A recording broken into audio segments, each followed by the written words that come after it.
Good evening, everyone. This is the regular May meeting of the Santa Monica Housing Commission on May 20th, 2021. We'll begin with item 1 on the agenda, the roll call. Commissioner Kamner? Present. Commissioner Flora? Commissioner Hamilton? Present. Commissioner Hanson? Commissioner Hilton? Here. Vice Chair Buchanan? Here. Chair Soloff? Here. We'll now move to item 2, public input. This is public comment only on items that are not on the agenda and also are within the subject matter jurisdiction of the Housing Commission. Did we have anybody pre-registered to give public comment on this issue? Yes, or this we did. agenda item? Yes, we did. And then if anyone else has public comment, we can see the information on how to call in is in the agenda. So I'm going to go ahead and unmute you, Ms. Zaraska, and you can go ahead and make your public comment. Good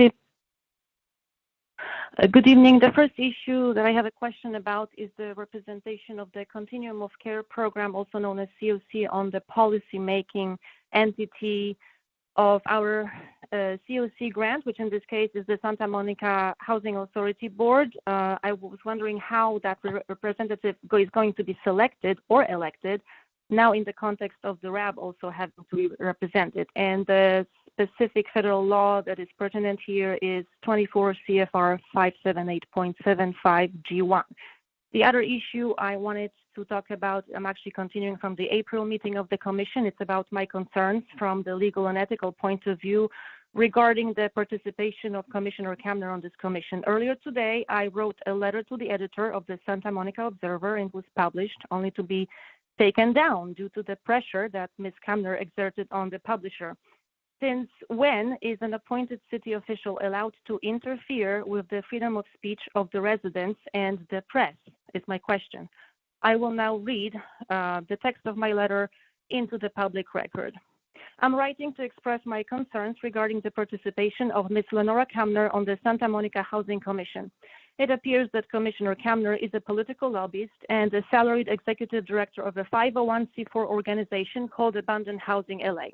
However, to date, Commissioner Kamner has not disclosed her position with Abandoned Housing or her salary on the Form 700, which is Statement of Economic Interest, filed with the City of Santa Monica.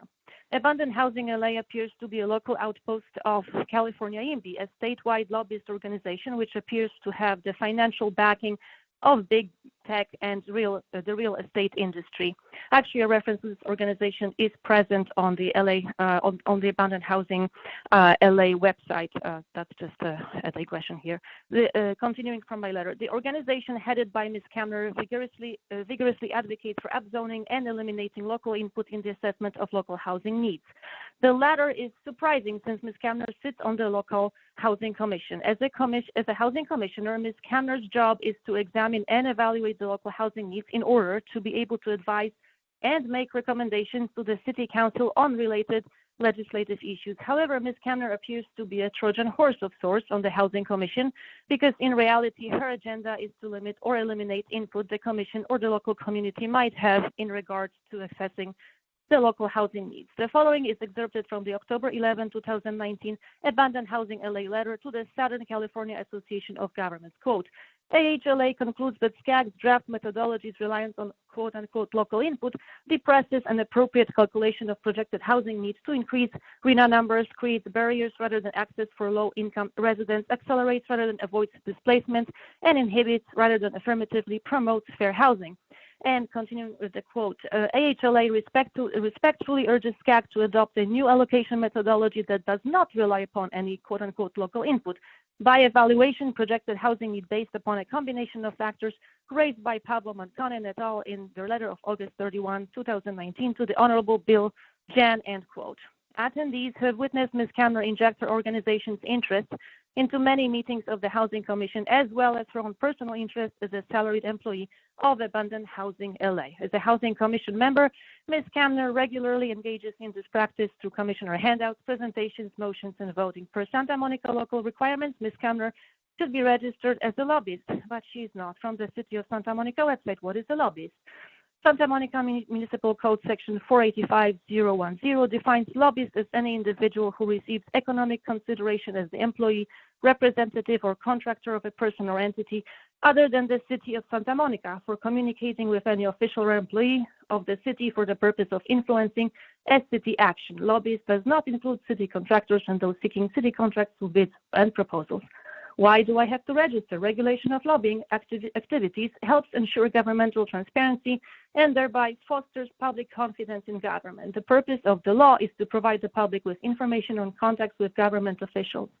Who is required to register as a City of Santa Monica lobbyist? Individuals who receive economic consideration as the employee, representative, or a contract of a person or entity other than the City of Santa Monica. Some examples of those include executive director or head fundraiser for a nonprofit group.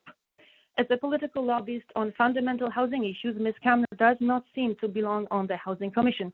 Commissioners are supposed to represent the interests of the community rather than perform as hired guns who advance their employer's political agenda in order to influence the city's legislative process. Thank you. Thank you. I'm going to unmute the next commenter. Ms. Barton, you can go ahead and make your public comment. Good evening. Good evening. Isn't it interesting that Commissioner Kamner has a conflict of interest? Would that be why she hasn't, as far as I've been informed, filled out her 700 form? Or would that be why Commissioner Kamner is trying to sway the Housing Commission with written handouts from her place of employment? And how can she lie to get public opinion about the subject removed from publication when it's true? And at the April 15, 2021 Housing Commission meeting, I could have sworn from a business perspective that Commissioner Kamner made comments to the effect of that the City of Santa Monica should pool its housing funds with her employer, Abundant Housing LA, for regional housing. Here I have to ask if Commissioner Kamner knows that the City of Santa Monica is separate from the County of Los Angeles, because by the comment from April 15, 2021, it would appear she is using the Santa Monica Housing Commission to enrich her employer. Or an even better question would be, why is the Commission allowing Commissioner Kamner to use the public meeting of the Housing Commission as a platform to promote her employer, Abundant Housing LA, as well as promote her employer's activities? Thank you. Thank you. I'm going to unmute the next commenter. Ms. Marasco, you can go ahead. Good evening. My name is Teresa Marasco.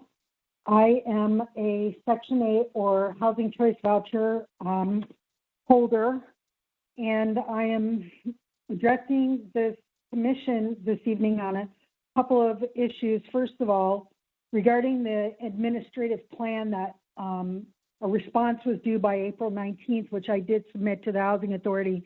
They never even opened up my email, much less attached my really brief letter. So I'm going to read that letter out now. I was writing the letter in response to the changes being made to the annual and administrative plans for 2021. While it's refreshing to have this formal opportunity to make my voice heard, it's been a long time coming and should have been in place back in February of 2014, which is why my family and I ported into Santa Monica with our Housing Choice Voucher. I've maintained my voucher for more than 25 years. I moved from Colorado to California with this voucher and nearly lost it here in Santa Monica after so many years of maintaining that voucher. Getting back to the letter, the fact is that there is still not an official RAB with actual Housing Choice Voucher holders having a seat on the RAB or on the City of Santa Monica Housing Commission. My understanding is that there are two persons who have a Housing Choice Voucher, but I have yet to confirm that they are actually Housing Choice Voucher holders. And this is a huge problem in and of itself. the commission doesn't include the voices of housing choice voucher holders and may violate HUD regulations and likely a violation of the various contracts the city of Santa Monica has had in the past and currently has with HUD. In response to the changes of the administrative plan for 2021, I listed under section 4.3C, selection and method, exhibit 4.1, the current paragraph reads, needs to define minor housing quality standards. The housing quality standards should meet the standards, in my opinion. The housing quality standards should meet the standards set forth by the state of California and the County of Los Angeles health and safety codes. Persons who are displaced due to uninhabitable conditions per the health and safety codes should be provided replacement housing and should be included in this paragraph. There are not any proposed changes regarding priority applicants or tier 1 applicants. However, I do not agree that part-time workers should be given priority over those who are currently and have been homeless in Santa Monica for 1 year or more. Part-time workers can quit their jobs, take their vouchers, and move to another city, or even move to another state. The hotels and corporate retail stores need to hire and make all of their employees full-time and stop trying to avoid paying benefits and other reasons they keep full-time employees at a minimum. Those employees who are full-time will be more likely to remain working and living in Santa Monica. Lastly, the City of Santa Monica and the Santa Monica Housing Authority are required to appoint housing choice voucher holders to the Housing Commission Board and Resident Advisory Board. The RAB needs to be organized with bylaws and regular meeting board with notification to all persons who are eligible to be RAB members. As a housing choice voucher holder of 25 years, coming to Santa Monica has been less than a pleasant experience. The only way to ensure the fair housing rights of Section 8 or housing choice voucher tenants are protected is to create an official RAB with all participants to be included in some way. The Santa Monica Housing Commission needs to send notification to all housing choice voucher holders about the upcoming elections in June of this year to ensure that 2 housing choice voucher seats are filled by current housing choice voucher tenants. I did see that the city is trying to be more diverse than that, and I did see that there, I did receive a letter recently, asking me to apply if I am interested in becoming a RAB member, which I'm definitely interested in doing. But I think that this election or, appointing someone to this RAB needs to be done in a very transparent way that is very public. Either it's a lottery where numbers or names are chosen, in public view, either by video or in person. And it should be done at the time that commissioners are appointed as well. That is all. Thank you. I believe that is all the public commenters, but someone just joined as anonymous, so let me just double check. I'm muting the person who just joined. Did you have a public comment on this item? I'm here for 3. Okay, thank you. That's everyone then. Okay, then that completes item 2 on the agenda, and we are moving to item 3, which is approval of the April 15th, 2021 Housing Commission meeting minutes. And I guess I just heard that we have a public commenter on this item, so let's hear from the member of the public. We have 2, so I'll go ahead and unmute the person who's listed as anonymous. Is that, can you go ahead and introduce yourself and make your public comment? Thank you. Good evening. On the minutes for the annual and administrative plan, I again have to take issue with the Housing Commission / Housing Authority misrepresenting my public input at Housing Commission meetings. Where in the April 1st, 2021 Special Housing Commission meeting, it states, Denise Martin spoke regarding which city employees in the Housing Authority are paid by HUD, supportive services for the disabled, and training for the Housing Authority Board. Where what would be closer to what I actually said would be, Denise Martin spoke regarding which housing authority employees are paid for by HUD, lack of supportive services for the disabled, and training for the housing authority staff. So if you would please add lack of before supportive services, and change the housing authority board to housing authority staff, that would better reflect my public input on the annual and administrative plan for April 1st, 2021. Thank you. Thank you. And we have one more Is Miss Barton still there? Oh. Yes, I'm still here. I'm sorry, I'm now looking at that. Can you tell me again what it is you're asking us to do? Okay, what it says is Denise Barton spoke regarding which housing authority employees are paid for by HUD, lack of support, and then it says supportive services for the disabled, and what it should say is lack of supportive services for the disabled. And then it goes on to say, and training for the housing authority board, when what it actually should say, and training for the housing authority staff. Thank you. Okay. We have one more commenter on this item. So Ms. Zaraska, I'm going to unmute you and you can go ahead and make your comment.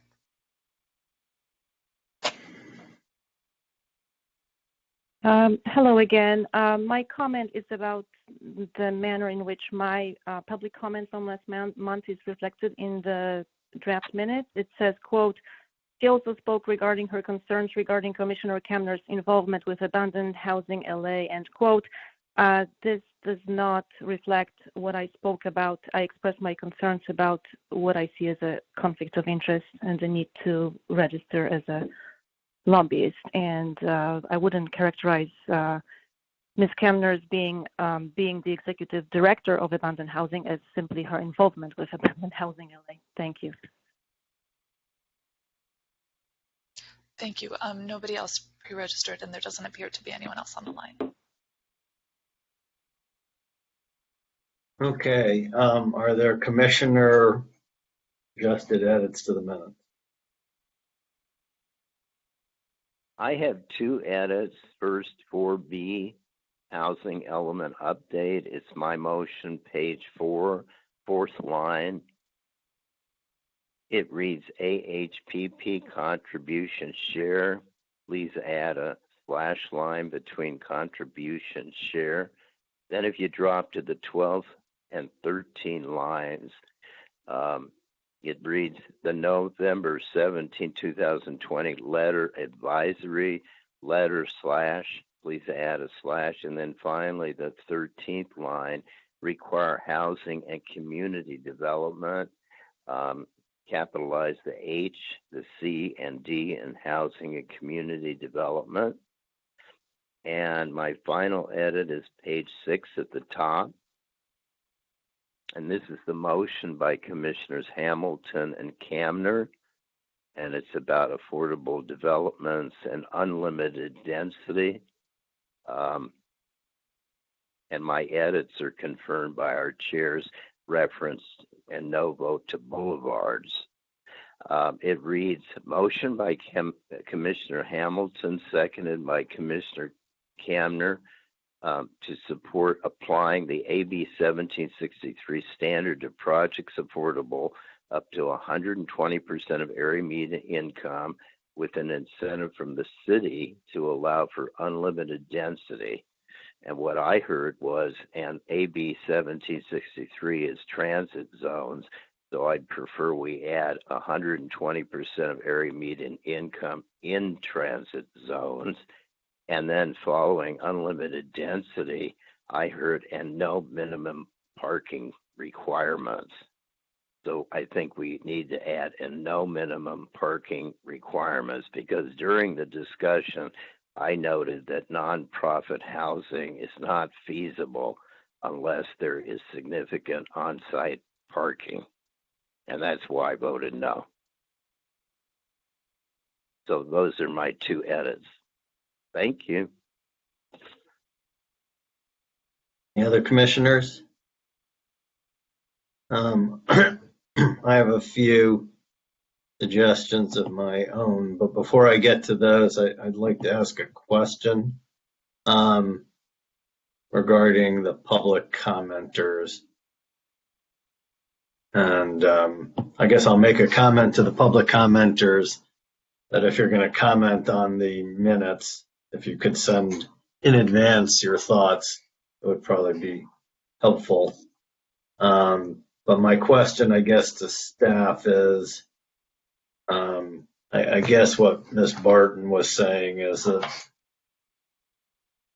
she thought regarding supportive services for the disabled, as opposed to lack of supported services for the disabled, is that difference based on something in what you thought you heard or instructions from the clerk as to the typical format that's supposed to be used for these types of minutes? Because my recollection is that probably that was the topic, was an assertion of a lack of supportive services. But I don't know whether the guidance from the clerk is to be more general and less detailed. So I just want to understand whether this is resulting from policy or just a different recollection. The direction from That question was clear. has been to be more general and to try not to add anything subjective, but I don't think changing that would necessarily violate anything they've said. So if you think that's a good change. Okay, then I would propose that we do change that to lack of supportive services and training for the Housing Authority Board as opposed to the Housing Authority staff. That I guess again was that one I actually don't personally have a recollection of which it is. So if we think that the best recollection from reviewing the tape is still the board, I'm not prepared to. The tape did say the board, but if that was a misstatement, I don't know. Okay, well then I think we should leave that. And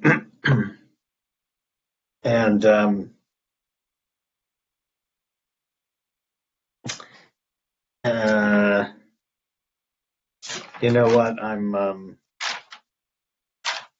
not going to. I'm withdrawing my thought to suggest other amendments there. I did have a question about the Ms. Zurikawa's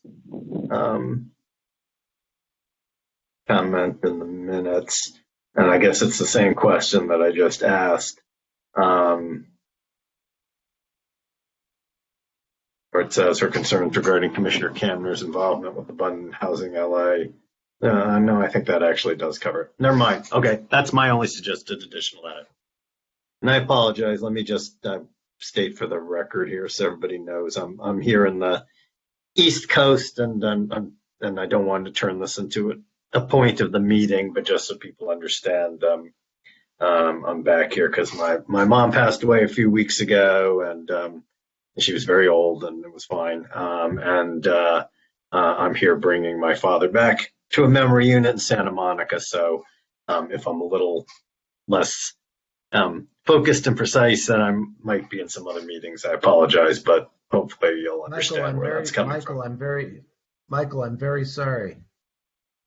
Thank you.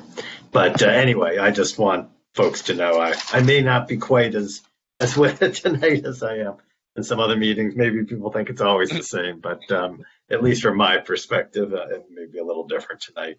Okay, so I think we had 3 proposed amendments, so I'll move that we adopt the minutes with those 3 proposed amendments. Is there a second for that? Second it. Okay, Commissioner Hilton seconded. Any further discussion? Roll call vote, please. Sorry. I seconded. I'm sorry. I was on mute. Okay, well, you got to find your button if you want to be recorded as the seconder. So, okay, so I think we have a roll call vote. Commissioner Kamner? Yes. Commissioner Flora? Yes. Commissioner Hamilton? Yeah. Commissioner Hilton? Yes. Vice Chair Buchanan? Yes. Chair Soloff. Yes. Okay, that completes item number 3. We'll now go to agenda item 4, which is, actually I should say we're going to agenda item 4A, which is parking structure 3 update, status update regarding the demolition of parking structure 3 and possible federal funding assistance for the future affordable housing development. Unless, Mr. Kemper, you prefer to do it, I'm happy to just introduce this item. If you could, please. Sure. So you may recall that as we've spoken at a number of meetings, and I believe we discussed during our budget recommendations discussion at the last meeting, that the city had put out an RFP, a request for proposals on converting parking structure 3 from a parking structure to 100% affordable housing project, and that's on 4th Street. And that had been on hold for a long time, and at least for certain members of the commission, including myself, that was rather frustrating. But since that time, there were 2 important developments. I thought it was important for the commissioners and the public to know about that. The first is that the Coastal Commission actually heard the application of the city of Santa Monica for a permit to remove or demolish the parking structure. And the Coastal Commission voted to approve that. So we now have in place the permission to do what is necessary to turn parking structure 3 into a site that could then be used for affordable housing. That is to remove the existing parking structure. And for purposes of obtaining tax credits and other things, it's going to be important when the time comes for that the city can deliver a clean site to whatever nonprofit housing provider is selected to create this project. And so that was a very important step forward in making this a reality. And just as an aside, I did watch the meeting, and while for purposes of this agenda item and this permit to remove the parking structure, it wasn't relevant that we were using it for affordable housing as opposed to any other use. It was just a question of, is there enough parking in the coastal zone or not?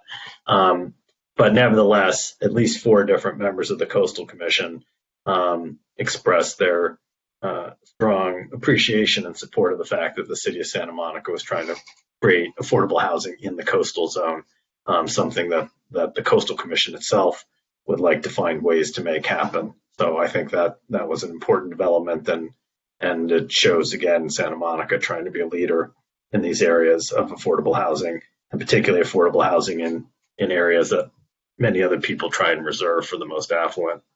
And then the second thing is that our Congressman Ted Lieu, in light of the new procedure in Washington where they are going back to allowing earmarks to be done for funding for specific projects. And of I think there were 10 projects he could have earmarks for in his entire district. One of the ones that he put in for an earmark for is funding $2 million so that it won't cost the city anything to remove that parking structure, and we will be able to deliver the site to the nonprofit developer. And because the Housing Commission long ago made the recommendation to City Council that was brought forward, we had a general recommendation going back to 2015 that public land ought to be used for affordable housing. And working with staff, the proposal was that this was a particularly good site to start with, and the Housing Commission recommended that to Council. Council adopted that. So we sent in, or I sent in on behalf of the the commission a letter of support for the federal earmark. So I think these are two promising developments that things are starting to move forward again on parking structure 3 as affordable housing. And that's particularly important because one of the things in the RFP was that a substantial portion of that affordable housing should be housing for formerly homeless Santa Monicans, something that this commission recommended and council said was a top priority in the Housing Trust Fund, initial Housing Trust Fund plan, but which for a variety of reasons, not much progress has been made on. So after having been to many meetings, both of the city council and this commission, expressing concern at how this project didn't seem to be moving forward, I thought it was important that everybody know that there have been some very good positive developments about moving this forward. So that was the reason for this information item. Is there any questions or comments? Do we have any public comments on this item? We do have one public commenter. I'll go ahead. Okay, why don't we take the public commenter and then we'll go to the commissioners. Okay, I'll go ahead and unmute you. Go ahead and make your public comment. Good evening.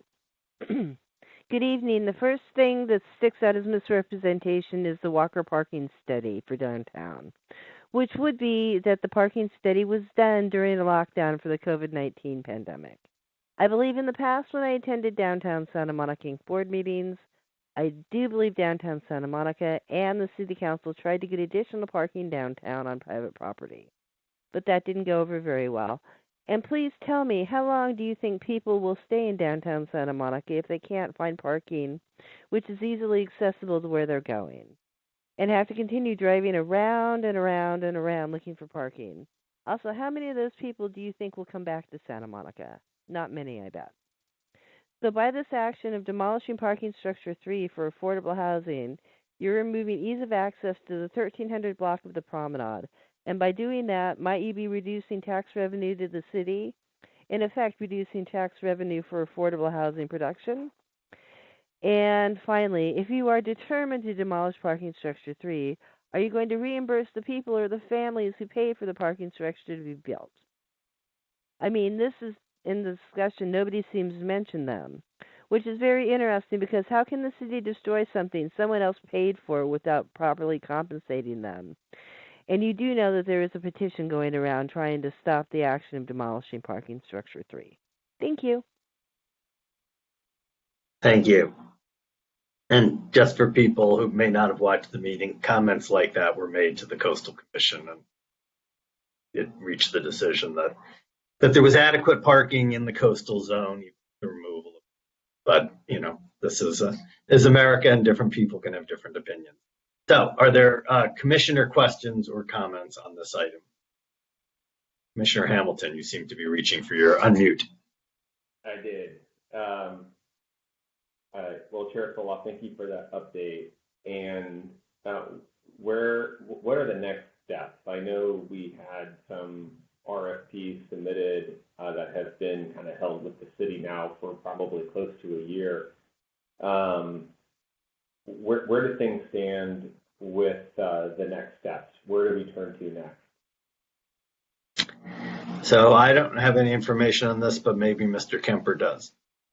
Sure, I can provide some general information. There's a proposal in the budget, in the proposed budget, to restore one of the two project managers that was lost in the staff reduction, post-pandemic. And the top priority, top assignment for that person will be to bring this issue to the city council, the issue being the selection of a development team as a result of the conclusion of the request for proposals. Who does the staff recommend process? That would be the next step. And we sort of in advance assume something like that might be happening. So we already passed a motion of this commission supporting that, and that will be communicated to City Council as a formal position of the Housing Commission. But any and all commissioners who can and want to make clear that this is a top priority certainly should do so. I intend to do so. And had you finished yet, Commissioner Hamilton?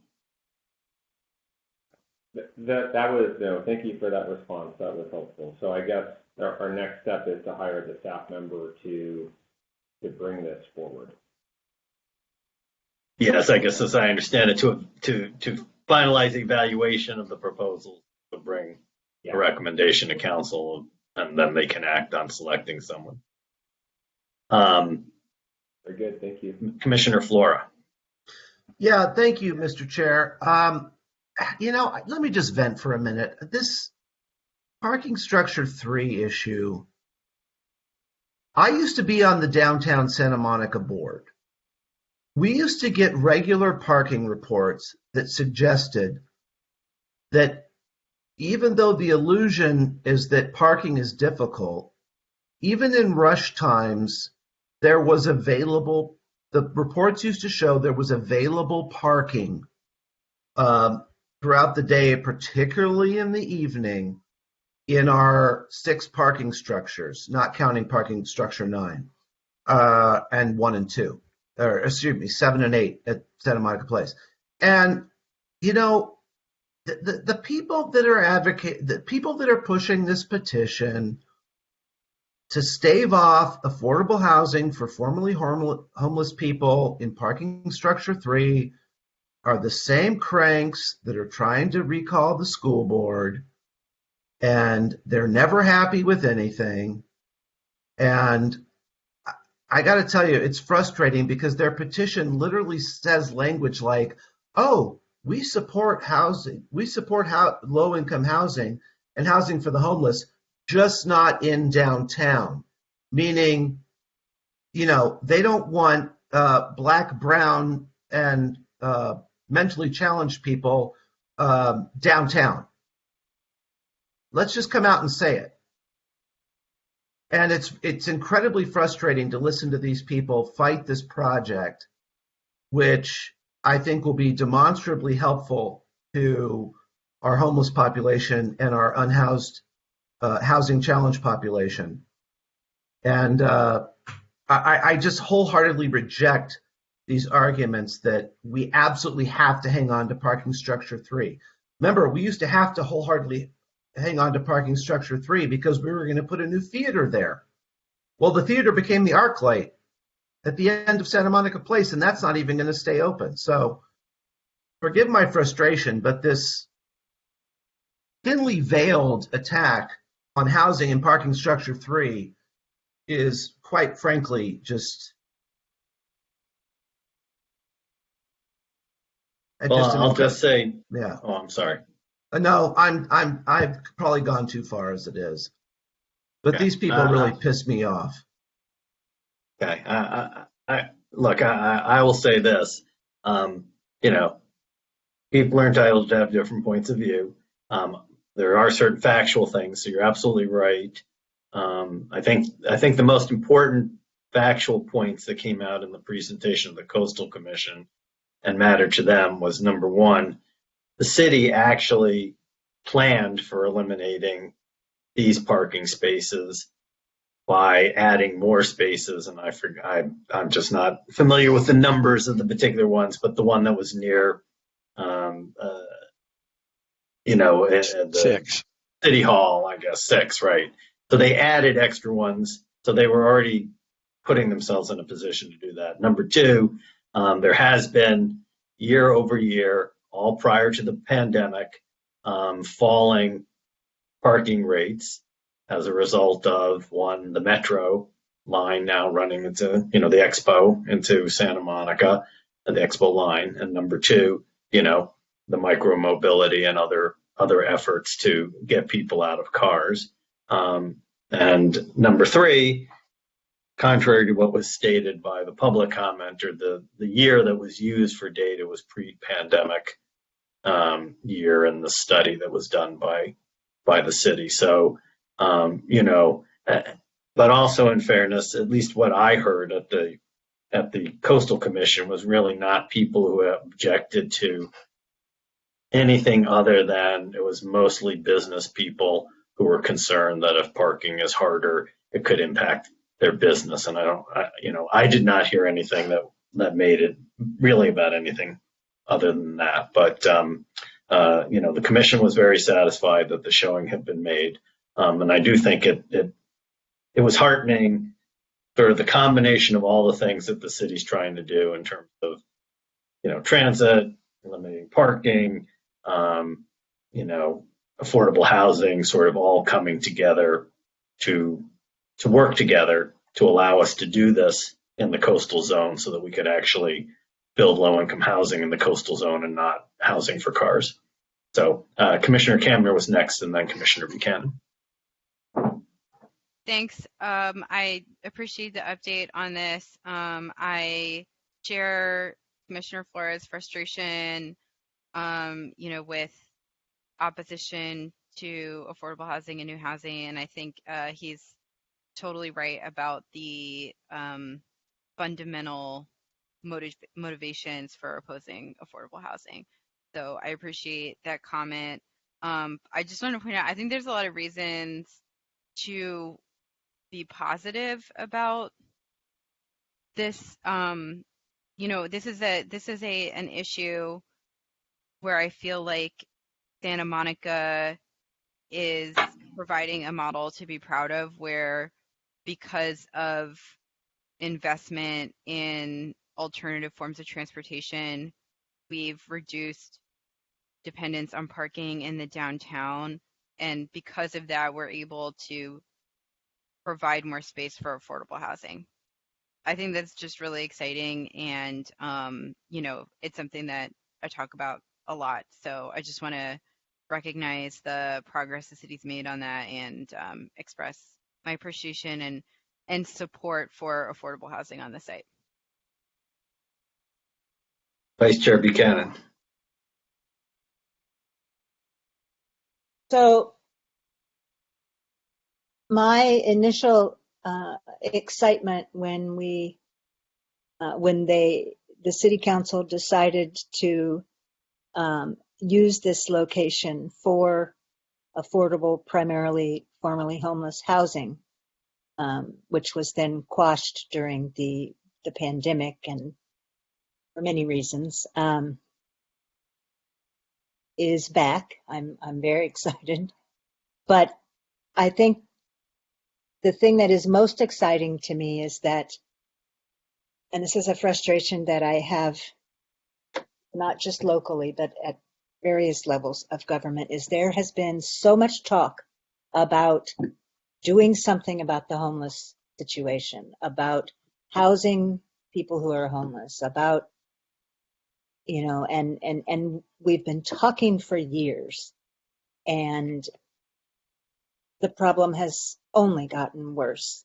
And to me, I think it is a huge step that the city, in this case, is going to put its money where its mouth is and actually build housing for the one group in this community that we have not built housing for, people who are living on the streets. We've got senior housing, we've got housing for people with disabilities, we've got, low income. We don't have, housing for this group of individuals who are part of this community, and I am very excited to see this going forward. Great. Is there any other comment on this item? Commissioner Hamilton, you seem like you want to say something. So go ahead, and then Commissioner Hill. Yeah. Go ahead. Thank you. I want to just second what I've heard from the other commissioners about how excited I am about this development, and I think for a number of different reasons. But first of which is the ability to provide affordable housing. Second of which, I think anything that encourages people to not drive places is a good thing. But in light of the conversation that we've been having about the ARENA goals and about the incentives that we're hopefully going to be implementing to encourage affordable housing construction, are there any, I believe all of these proposals were submitted before changes were proposed, or these changes were proposed. So if there are material changes to height or that come out of our housing element discussions, I would encourage, first of all, I think our housing commission should make this a top priority to make sure that the city goes back to these nonprofit housing developers and ask them to resubmit if they are able to increase units or increase height or increase density based on the changes that we will hopefully start seeing. Now, I'll admit,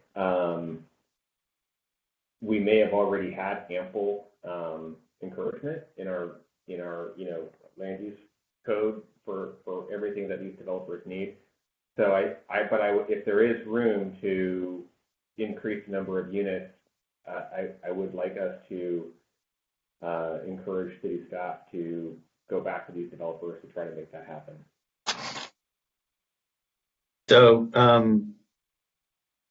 Commissioner Hamilton, would you re-raise this in the context of the work plan? This is only a discussion item, so we can discuss that. I guess I would discuss that. I agree with you that if there have been material changes that could do it, that might be something that we would want to do, as long as it's not going to put it off for another 2 years. On top of that, but I would doubt it because it sounded like it's going to take a while to actually demolish the parking structure and, make the site what it needs to be that you could turn over to somebody. So that might allow time for a supplemental thing. But since we can't actually take any action under this item, raise it again in the work plan. This would be for a future meeting. Right. It's just that's a place where we could actually do something like, have somebody suggest and look at it, or that we actually put it on the agenda for our next meeting or something like that. Vice Chair Buchanan. I just have a question. Once they demolish the building, they have to do a lot of environmental studies, don't they, to make sure that it's actually safe to build housing there, since it's been a parking structure for however long it's been there? I don't know the answer to that, and I think that's probably, even if we didn't know it, I'm just trying to think whether it's within the scope of, I guess it's an update on it. So Mr. Kemper, if you know the answer to that question, I think it is within it would be acceptable under the Brown Act to give that information, I think. I'll try to answer it this way, that's a part of any site development is it involves that process.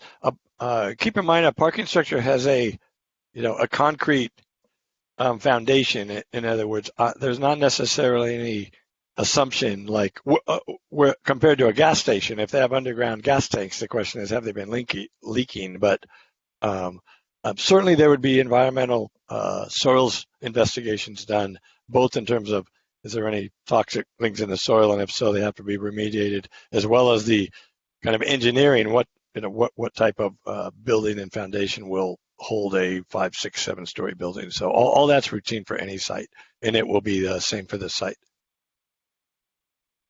Thank you. Okay, Commissioner Hilton, I thought I saw you pop in at one point. Did you have something you wanted to say on this item? Yes, the commission had 3 meetings on city land sites and the potential for affordable housing. This parking structure, according to the Coastal Report, is 60 years old, and the cost of reconstruction is greater than demolition. I live in the coastal area, and the Walker study examined 2 years of public parking inventory occupancy, and there won't be any significant overflow in adjacent downtown lots. Regarding housing, what hasn't been mentioned is there's been a White House proposal to significantly expand the Section 8 budget. And I recall reading that the budget increase is specific to at-risk populations such as the homeless.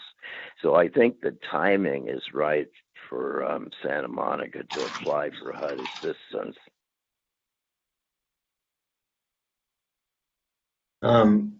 Thank you. Okay, let's talk about that also a little bit further. Would you raise that again a little bit in the work plan portion of the meeting? Vice Chair Hilton, I have some questions about what you've read, but I don't think it's germane to this item. Okay, so unless there is anything further on this, that concludes item 4A, our agenda. Item 4B, which was going to be the diversity subcommittee report, is being postponed from this meeting. As you can see, one member of the diversity subcommittee, Commissioner Hansen, is unable to join us tonight. And I understand that the diversity subcommittee wanted the full committee to be available before we began discussion of this item. So there will be no discussion of item 4B tonight. So that brings us now to our item 5A, which is the housing element update. Discussion of the housing element update and possible action regarding recommendations to council.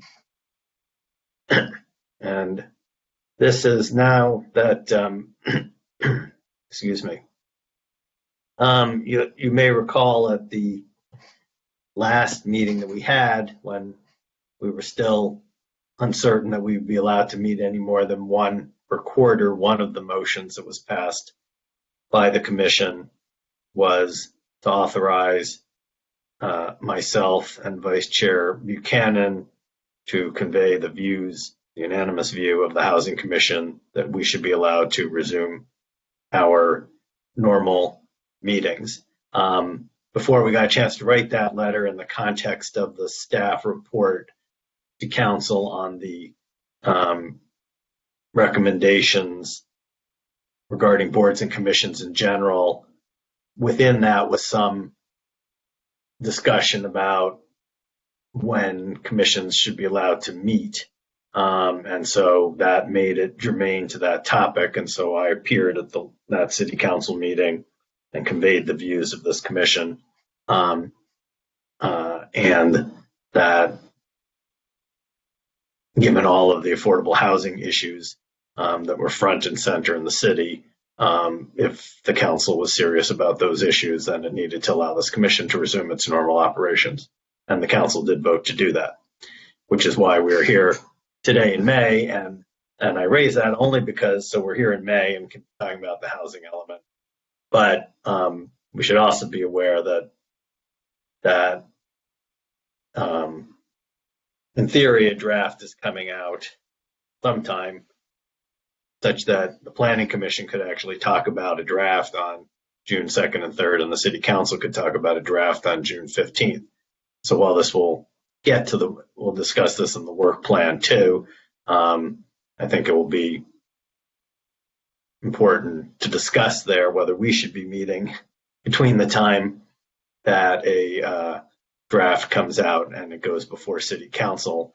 But I just raise this as a lead into this, is that we can discuss this tonight, but there's going to be ongoing discussions, and our ability to meet more often and actually address these issues as they go has now been restored to us. So in thinking about what people want to try and accomplish tonight, I just wanted that background there. So otherwise, it was just to bring forward the information to this commission that was presented to the Planning Commission about where staff is on that.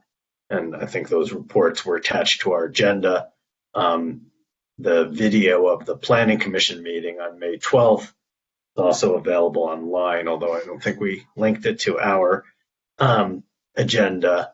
I watched the presentation by staff, but because of my circumstances, didn't have an opportunity to watch the full discussion then by the Planning Commission and their questions. And so I don't know whether other commissioners have, but that's something that people may want to do as we continue to talk about this is see what's being said there.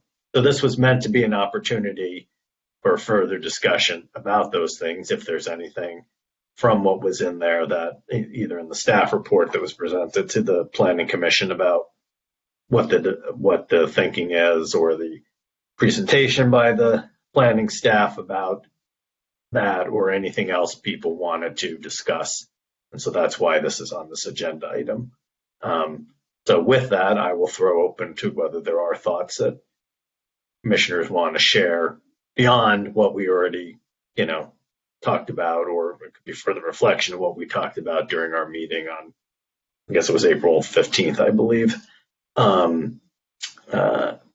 where we spent a lot of time for the second time in April talking about it and actually making resolutions, some of which were discussed at the Planning Commission meeting.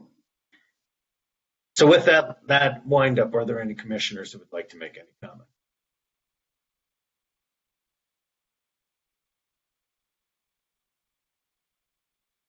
Okay, if there aren't any, I have a few comments, but I see Commissioner Hamilton reaching for his unmute, so go ahead, Commissioner Hamilton. Well, I did attempt to listen to the Planning Commission meeting on YouTube in the middle of my workday, which ended up not being a good idea. So I listened to bits and pieces, but unfortunately I don't know the outcome of how they came down, because I did read the staff report. Do we have minutes available yet, or an update on, what the Planning Commission recommended?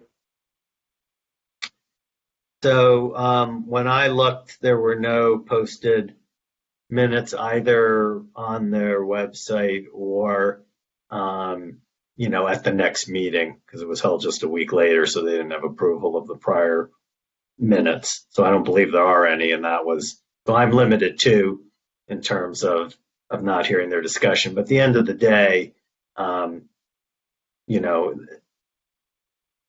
I don't mean any disrespect to the Planning Commission, they're not the deciding authority on what ends up in the housing element. That's the City Council. So they give recommendations. We give recommendations. The public gives recommendations.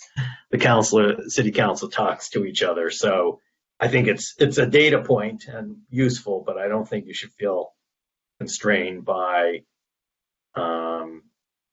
whether they concluded something or not, other than its persuasive power, which quite frankly is the only power that this commission has as well. There are some things in which the Planning Commission actually has authority. There's certain kinds of zoning decisions and permits and things where they either are the final authority effectively, or like things that are development review permits, or where they make determinations. But on something like this, they're merely an advisory body in the same way we are.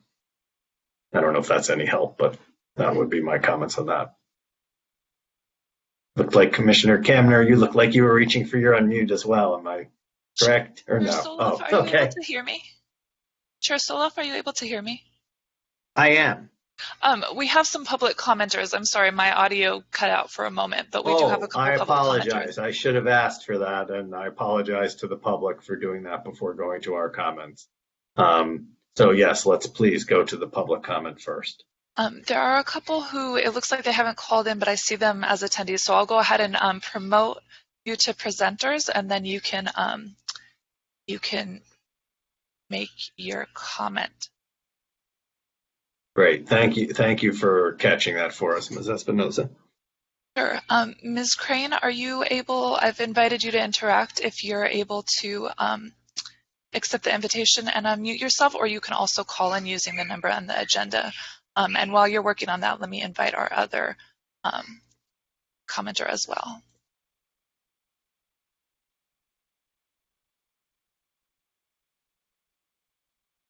And while we're waiting for them to become presenters, Ms. Crane and Ms. Marasco, it looks like there's someone else on the line. So let me, Ms. Knight, let me unmute you and see if this is the item you'd like to comment on.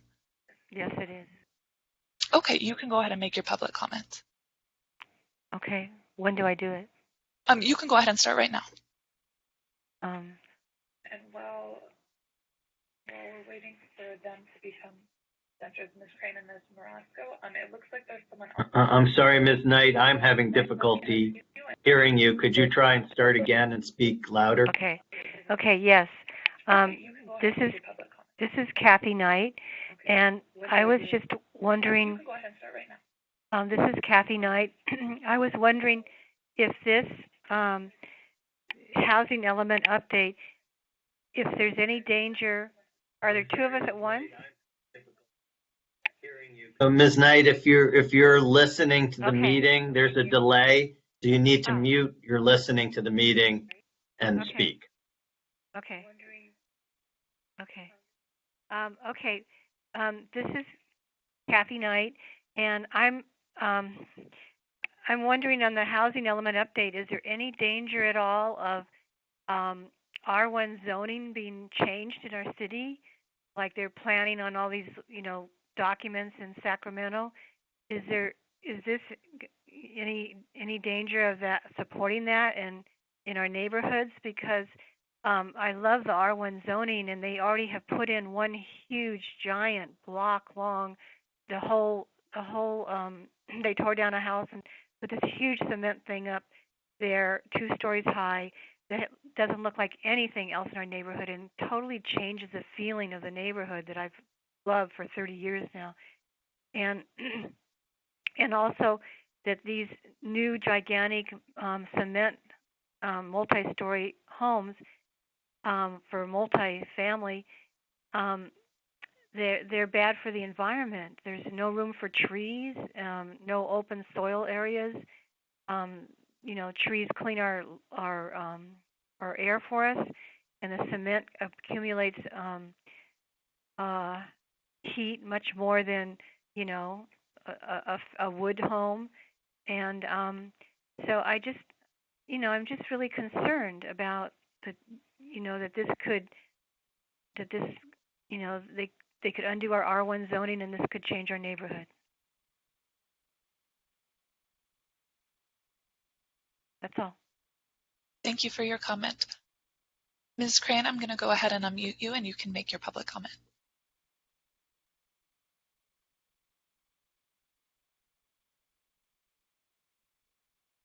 Ms. Crane, are you there?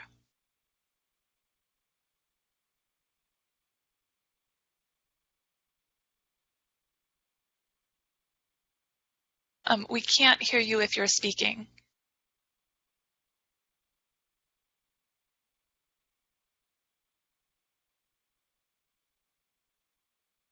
All right, I'm going to go ahead and mute you and unmute you again, and we'll give it another try. Ms. Crane, are you there? Yes, I'm here. You can go ahead and make your public comment. Hi, good evening. Our city council is currently engaged in the important work of creating a new housing element, and they should be able to rely upon input from our housing commission that is not tainted by the agenda of an outside political organization. I chair Northeast Neighbors, a city-recognized neighborhood association. Our board is concerned about the evidence of a conflict of interest concerning Housing Commissioner Leonora Kamner, who is a paid employee of Abundant Housing LA. The city's ethics training explicitly prohibits commissioners from advancing a political agenda that advantages their organization's philosophy. We have read accounts of Commissioner Kamner's activities and the role she has played in working with advocates who successfully persuaded Southern California Association of Governments to increase the regional housing needs assessment for the city of Santa Monica.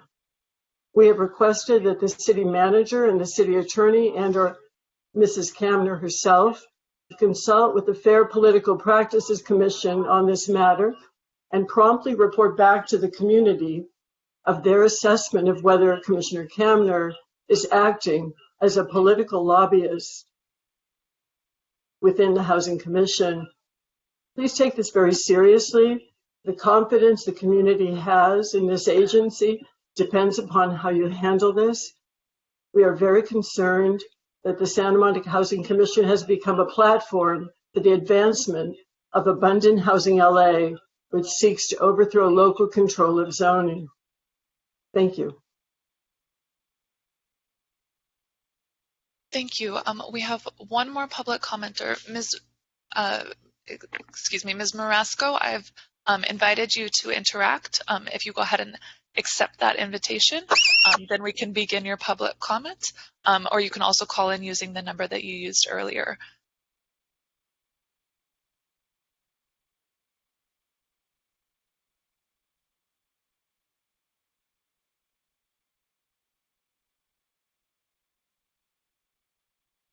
I'll do one more call. Ms. Marasco, if you can either call in to make your public comment or accept the invitation to interact on your computer, then we can get your public comment that way.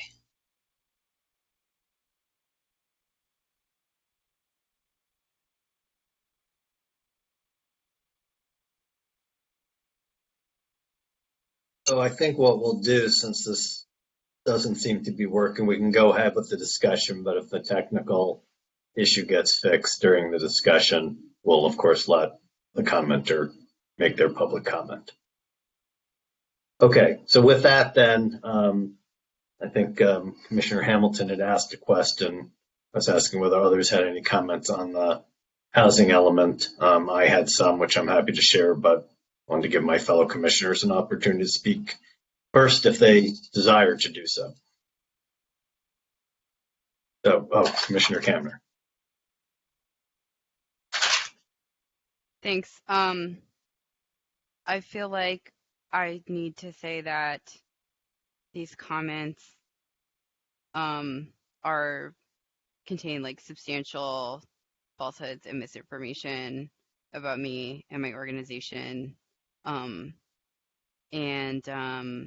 I don't know what else to say about it except I don't know. I mean, I guess I would request that the chair of the Housing Commission weigh in on, you know, what constitutes a conflict of interest, what, you know, why I'm even on the Housing Commission, you know, like, because in my role as executive director of Abundant Housing LA, you know, that's the expertise that I supposedly bring to the commission. So I think maybe it might be useful to kind of like set the record straight, you know, or if the commission, you know, is not looking for people who work in housing policy, maybe we should revisit, you know, our stance on that. So I think maybe a statement from the Housing Commission chair is needed at this point. So I guess, so let me say this. This may be something we ought to also discuss under the work plan. There are a whole variety of things people are saying. They're making statements about lobbyist law in the city. They're making statements about ethics law in the city. They're making other statements. I recall, and correct me if I'm wrong, Commissioner Kamner, that when you first came on the commission, somebody or multiple people had raised some questions and you had spoken to the city attorney about the issue or the like. I may be misremembering, but I did all that. You're misremembering. Nobody brought up issues in the first commission. I've consulted with the city attorney throughout this just to make sure everything's above board. But like no one brought up anything in the beginning. Okay. I remembered some comment at that time by at that time Commissioner Hilton that I thought touched and had concerned you in this. Anyway, my point is this. I don't feel like I'm in a position to make comments about those things. I'm happy to discuss, however, if you want, you're free to put, if there are any factual things that are incorrect, to correct that. if there are questions about, the ethics and whatever kind of issue, that, or the lobbyist stuff, that's something that, however people want to approach that, we would have to get advice on that. As to your point, I certainly agree with you that, and this is probably something we're going to end up discussing in a different context, that if this commission is going to serve any purpose, it needs to be because it has people on it who have actual expertise in housing issues, and bring something to the table. And I agree with you that, so from that perspective, I think the fact that you work in this area is valuable. Whether you and I agree on some things and we disagree on other things, but I never doubt that you're having a background in it is valuable, as does, Commissioner Hamilton and Commissioner Flora has from, a different aspect of the housing from his experience, and I do as well, from the things that I've worked on, as well as what we've accumulated over the many years of working on this commission. So I certainly agree with you on that, and that I absolutely make a statement in favor of, and will be in a different context when we get to the discussion about whether there's a role for an expert commission or not. But as to the other issues, I don't believe I'm competent to speak to them. But you had your hand up, Mr. Kemper. Was there something you wanted to say? Yeah, I think we need to stop this discussion. This is not an agendized discussion, nor is it under the purview of the Housing Commission to determine, what is or isn't a conflict of interest. I think the normal procedure for that is if there's a question either from the public and they want to talk to the city attorney's office, they'll look into that, as well as the commissioner themselves, as you folks have pointed out here, can reach out and ask questions about their status and is this or is this not okay. But it's from everything I know, this is certainly not a discussion for the Housing Commission. In terms of conflict of, is somebody a conflict of interest? The item that's agendized is a housing element update. And so we need, I'm just getting concerned that we're way off topic there. That's not right. That well, that's why I was suggesting that maybe we ought to have this discussion under the work plan, because then we could talk about how to resolve whatever concerns there are. So I agree with that on the Brown Act thing. I know there was a time, for example, which is different than what we're talking about here, when then Commissioner Levitt, the question of whether there actually is a conflict of interest provision in the bylaws of the Housing Commission. So I don't think it's quite accurate to say that it's beyond the purview of the commission. But I completely agree with you. We're getting too far off topic here at this point in this discussion. We ought to discuss it in the context of the work plan. So. And maybe I'll just say one more thing, because I imagine what we're probably not doing well here is, on one hand, where there is public comments making that have nothing to do with the subject of the agenda, and they're making comments, and really the role is to be very, we need to not allow that. If the speaker is not speaking on the particular item, I think we're obligated to mute them, so that we don't have this situation where someone is talking on a subject off the agenda that then a commissioner feels they need to respond to because it is or isn't factual. And so I know everybody's trying to do the best they can, and so let's just try to continue this with that as an element.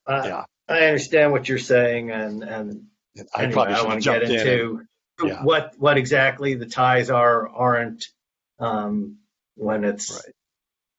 Yeah. alleged, and I'm not saying that I believe it's true, but when I'm saying it's alleged that on a particular item somebody has a conflict, whether that is or isn't germane. But I agree that we're getting way off of what the purpose of this topic is. And I did want, just as I recall, in an earlier time, whether the way that led up to it or not, I do feel Commissioner Kamner has the right to speak when people make comments like that. So I wanted to give her that, but I think we are. I think we'd be better off talking about this under item 5B.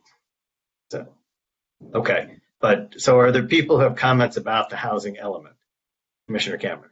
I have several comments. Hang on, Commissioner Hilton. Commissioner Kamner was next. Thanks. I guess I if we're gonna have like just a general conversation or discussion about the housing element, I think, we should have a discussion about the pathway to the city meeting its RHNA obligations, like especially its lower income RHNA obligations. I think this is important for this commission. Maybe we should kind of like all see if we're aligned on like what is the role and purpose of this commission. Is this commission about things like preserving single family zoning, or is this commission about making sure that we're meeting the housing needs of residents, providing affordable housing, providing housing security, and supporting decent housing conditions, those kinds of things. Please let me know if anyone feels differently. That's like that's not our purpose, but just like given that that's our purpose, I just would love to kind of have a discussion about where everybody is on what is the pathway to realizing the objectives that we need to have. Because I feel like sometimes we're sort of debating very specific contained issues, which I think, of course, there's a time and place for that, and it's useful. But, what is like the vision here? Because like we're not going to get to a city where we're providing affordable housing for everyone that needs it unless we have like a larger plan for getting there. Like we're not going to get it, as much as I support affordable housing on parking structure 3, like that project's not going to get us there. Like we need to think about like how are all these issues going to come together to get there. So I'm just saying that, but I'd love to hear, like, could we maybe like go around? So do you want to start by telling us your vision? I mean, I think we've had this discussion in prior meetings, but go ahead. Thank you. Yeah. No, I mean, I think I have explained before. I think I've thrown out some ideas. But we can get there, and I think like staff agreed that it's theoretically possible to get there with a broad upzoning program with an inclusionary component to it, or some other kind of value capture. Like I mentioned last time, auctioning is another type of value capture, but like some kind of mechanism, to utilize the demand and the resources that we have here to provide affordable housing that meets, our actual needs. But maybe like, could we go around? Maybe so would it be accurate to say that you believe that we can get to 20% inclusionary housing and should build 30,000 new housing units over the next 8 years, and that's how we get the 6,000 affordable? Is that the bottom line? I mean, I think that's the gist of it. I think like Okay. obviously a portion of that can come from public funding and 100% affordable housing. Like it doesn't all have to come from an inclusionary component. But, I am talking like large scale upzoning and housing production. And like it's like, I mean, things have been said about me, but I think many of you know me from, or I even worked in housing, and like, I was just a mom in Santa Monica. Like it was important to me then, still important to me. Like this is the future of the city that we're talking about. Like I have to live here, my kids have to live here. There has to be a future here. So, so like what, maybe could we go around and kind of see like, so that's my position on how we could do this. Just like sort of big picture, maybe like what are you all thinking? But we'll let each commissioner do as they wish to do, but I'll be more than happy. I have many comments about this, but on your specific thing, as you've heard me say at meeting after meeting after meeting, is a number of things. First of all, simply constructing housing. Let me step back. The real issue here is that we have, the single biggest issue that we have is that we have in the state of California, 1 in 4 renter households are low income and paying more than 50% of their income in rent. And that is driving the homelessness crisis now in LA County and the rest of the state. And that's the most outrageous, immoral, and pressing need that we have. Okay? And the people who think that we can solve that problem in any way other than public investment, I think are deluding themselves. I don't believe trickle-down housing will work. I don't believe there's a market solution to that. I think we either have to be serious as a society and make the investments in our people that we need. Now, I also don't think that that necessarily means creating $600,000 housing units when we've demonstrated in our own city that we can take existing housing units where people are doing that and give them a local rent subsidy, and we can help, orders of magnitude more people for the same dollars. So I think we have to think about the issue of affordable housing not as units. Units itself also doesn't mean anything, because you can have a single unit to help one person, or you can have a unit that has 6 people in it. And those are two completely different things, and counting them as units doesn't make any sense. So I think you have to start with what the real problem is that you're trying to solve. Once you have that, then I think it's a combination of rent subsidy and creating new units. And why do we have to create new affordable units? A variety of reasons. One is, while this is not a particularly large problem in the city of Santa Monica, I'm not saying it's non-existent, but it isn't our particular thing. It's certainly a huge problem in LA County and the state as a whole, is a lot of that housing that people are living in, low income and paying astronomical portions of the rent, is dilapidated, poor conditions and the like. And so simply solving their rent burden problem doesn't solve the housing problem. There's also a massive overcrowding problem. Again, some of that is in fact a real problem in Santa Monica, and as well as obviously LA County and the state as a whole. So you have to have new housing for that. You also need to have new housing in communities like ours, because if you're serious about what, in my opinion, are the real goals of affirmatively furthering fair housing, which is deconcentrating poverty and getting particularly low-income children out of those areas and into high-resource communities, which is the entirety of the city of Santa Monica, where they have educational and work opportunities. There are studies by Johns Hopkins and Harvard and others demonstrating that there are lifelong benefits for those children who grow up in those communities. And that's one reason why I'm so supportive of wanting to get this affordable housing in our 8 square miles, even though we're, one tiny piece of this gigantic puzzle here in LA County. So you need to do those things. And I think those resources have to come from all levels of government. I think it has to come from local government, but any pretense that a local government by itself can solve this problem, I believe, is exactly that, a pretense.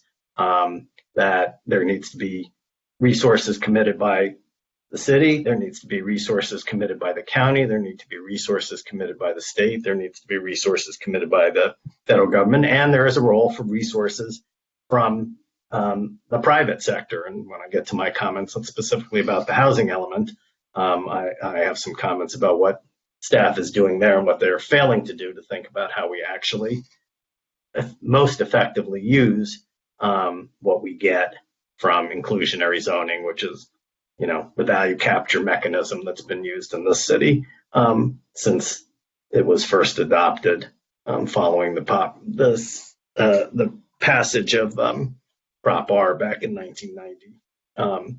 So I think that is, to me, that's the big picture, and that comes from both public land and tax money and inclusionary money and all of those things. So I think that all needs to work together. I'm actually involved with a bill that's trying to create a structure to have each level of government match each other for affordable housing. To create that structure, obviously, it'd be great if we start getting federal money. That was one reason I was very excited that, Congressman Liu seemed to get the idea that the federal government ought to be contributing to this solution as well. So, but I also think we can't kid ourselves about what will happen. And even if we can say we can solve the problem in our city, our city is part of a huge region, and it's not just homelessness where it's regional issues, or environment that's a regional issue. Housing is a regional issue as well, and you can't simply build your way through market forces with the kind of need we are. And as I say, building isn't necessarily the most cost-effective way of addressing the problem. So that's my view of how we ultimately get there, and the numbers are large. So, and that's why one thing, when we'll get to actually talking about my comment to the housing element, the fact that the state's still dragging their feet on the DMV site, to me, is consistent with what you've heard me say many times here, which is I think that Sacramento has not been serious about trying to solve this problem. They try and portray it as it's all about local resistance and zoning, and not the fact that they've underinvested in affordable housing forever. And then they took the money away during when they took redevelopment, what inadequate amount of money they were spending, and they still haven't restored to that level, although now possibly with all of the money that's coming from the federal government and the recovery here, it's possible that they're starting to get closer to that, but I haven't seen the charts yet to know if they have. So that's my overall philosophical view of the issue. If there are other commissioners who want to weigh in on their philosophical views, I think they should do so. And then after we do that, I do want to get to specific things about the housing element, which will have to be produced in the next 45 days or so. And I guess I'll say one other thing, which all of you have heard me say both in this commission and in other contexts, that, the housing element doesn't have to be the place where all housing policy issues are solved, nor do I think it's realistic to believe in the next 45 days we're going to solve all of the housing problems in the city of Santa Monica or the region or the state. But there are things we can do in the housing element, but we ought to be continuing, regardless of what's in the housing element or isn't, we should be, and hopefully will, both as a commission and as a city, continuing to work on these issues. So we shouldn't feel constrained like this is the end of the process. So those are my thoughts. So are there other commissioners who'd like to express their views of a vision of how we get there? So Commissioner Buchanan, Vice Chair Buchanan, I apologize.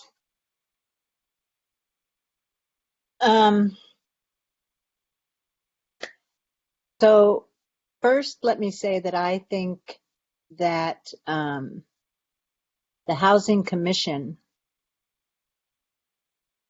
is clear about and dedicated to the issue of solving the housing crisis that we face. I think that the city staff that I know, they're also dedicated to that, and they work very hard for that. I think there is a problem when it comes to some elected officials. I think politics gets in the way in this city, at the state level, county level, the federal level.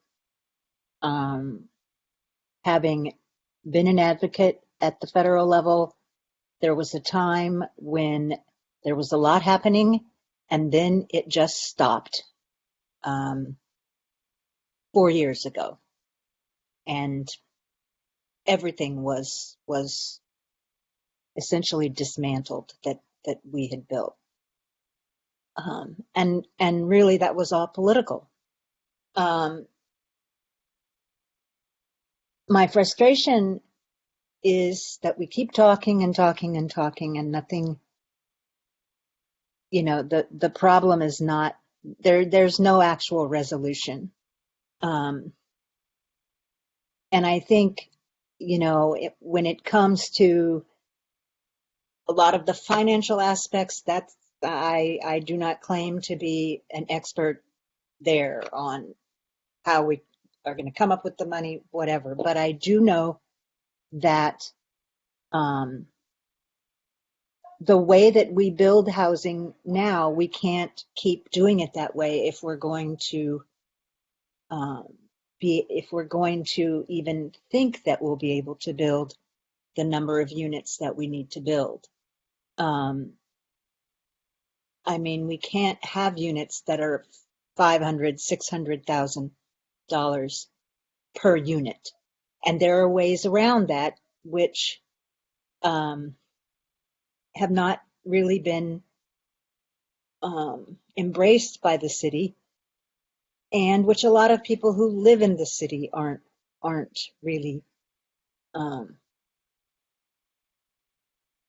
ready to embrace. And you know, the whole idea of prefab housing, shipping containers, and all of those things, those alternative methods can be used and can still be configured so that they fit into whatever neighborhood they're in.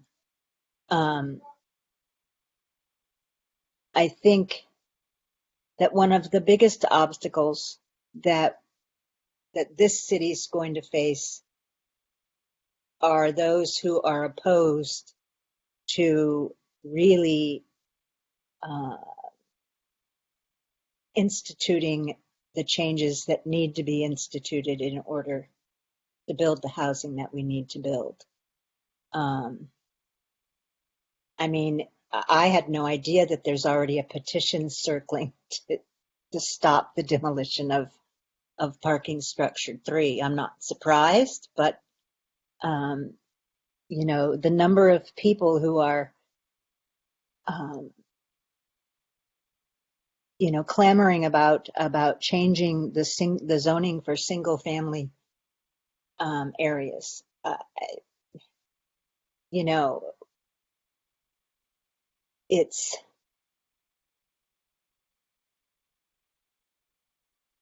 if everyone does not start thinking about what's behind all of these numbers, does not start thinking about the fact that there are people behind every single number that is thrown out in various statistics, and you know, at least makes an attempt to stop thinking about, you know, the fact that, oh my goodness, I'm going to look out my window and I'm not going to be able to see the beach, or I'm going to look out my window and, you know, see a concrete structure. Well, in some of these single family neighborhoods, there are concrete structures that are single family homes that to me are eyesores. Oh, and don't add anything to the character of the neighborhood. And I think, you know, that it's not the method that you use, or not, it's not the materials that you use, it's how you design it and how you consider the character of the neighborhood when you are, you know, building whatever it is that you're building. And I think it's possible to maintain a neighborhood's character, and that does not mean keeping, you know, like some people think, well, the character is going to be destroyed if we allow multifamily units, you know, into our neighborhood. Well, I don't even understand how they think that, you know, or why they, I mean, I guess I know why they think that, but it makes no sense to me. And, you know, with respect to the Pico neighborhood, I think preserving the character of that neighborhood is possible and important and can be done as long as the people who are doing the designing, you know, have an investment in the city as a whole and in that community. And as long as people stop looking at it as just numbers and, oh, what amenity am I going to lose? I won't be able to see the beach. I mean, I have an apartment that faces the beach and I can't see it because it's overcast so much. So, I mean, what, you know, I just think that there's a huge cultural change that has to happen as well before we'll be able to achieve what we want to achieve. I don't think it's impossible but I think it's more than just coming up with the financial, structures, or it's a lot more than that. It's, we have to act as a community, and that's going to require education and,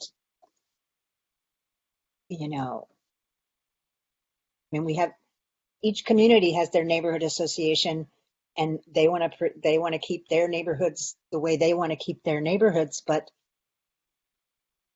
where's the interaction, and where's the thought about the city as a whole, and the fact that you may not consider those people sleeping on the street as part of your neighborhood, but many of them have been there for 5 years or more, so they are very much a part of the neighborhood.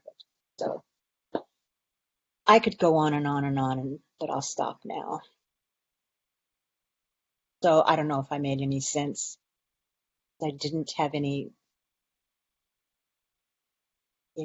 I don't have a solid knowledge of all the finances behind it or anything like that. So. Are there other commissioners who want to come? Oh, I'm sorry. I didn't mean to cut you off, Vice Chair Buchanan. But, okay. You had come to an end. Okay. So are there other commissioners who want to make broad, what their broad vision is of how we can do things before we get down to the specifics of the housing element? So Commissioner Flora. Well, I'd like us to move along a little more quickly, but I'll share, some general vision and some general thoughts I have. First of all, I'd like us to really focus on and continue to champion the use of publicly owned land portion of what a lot of people are proposing. The publicly owned land is more of a static value. Therefore, it's less expensive for startup costs to build on. And I really hope that we continue to vocalize and champion building affordable housing on publicly owned bases, publicly owned land. There are a lot of folks in town that sort of oppose new housing development and sort of hide behind the idea of adaptive reuse. I don't think it needs to be a false choice between building and adaptive reuse. I think we need to do both. I don't know how many of you know the old Sunkist building headquarters off of the 101. It's sort of an Aztec-looking design between Ventura Boulevard. I think it's around Ventura Boulevard on the 101. But that is actually being reimagined as, ironically, sort of humorously, the Citrus Apartments. So that office space is being redeveloped into apartment space. I'm all for certain commercial spaces that no longer are viable as commercial spaces being readapted into livable units. I don't think the anti-development folks can rely on adaptive reuse alone as the answer, but I'm all for it for places where it can make sense. Finally, in terms of big picture, I live in the college streets, okay? I live on Arizona Avenue between Princeton and Harvard. I live in a 4-unit townhouse building. I'm on the second floor of our house in our office right now. I live a block south of Erewhon, Milo Olive, and the former Pacific Dining Car. This neighborhood is a true mix of a few single-family homes, apartment buildings, and condo buildings, okay? No one I know that lives in any of the single-family homes along my street and on Broadway and Santa Monica and the college streets, no one I know that lives in any of those single-family homes is worried that they live next to an apartment building. They know that their value of their home, if they ever wanted to sell, is based on the comparative value of other homes, of other single-family homes. that have been sold in their neighborhood. So I don't understand. Now, I'm not saying we need to upend every single value we have in terms of single-family homes. Single-family homes are important to lower-income families as well, trying for upward mobility. But I don't understand the mentality of someone that lives in a single-family home fearing an apartment building being built in their neighborhood.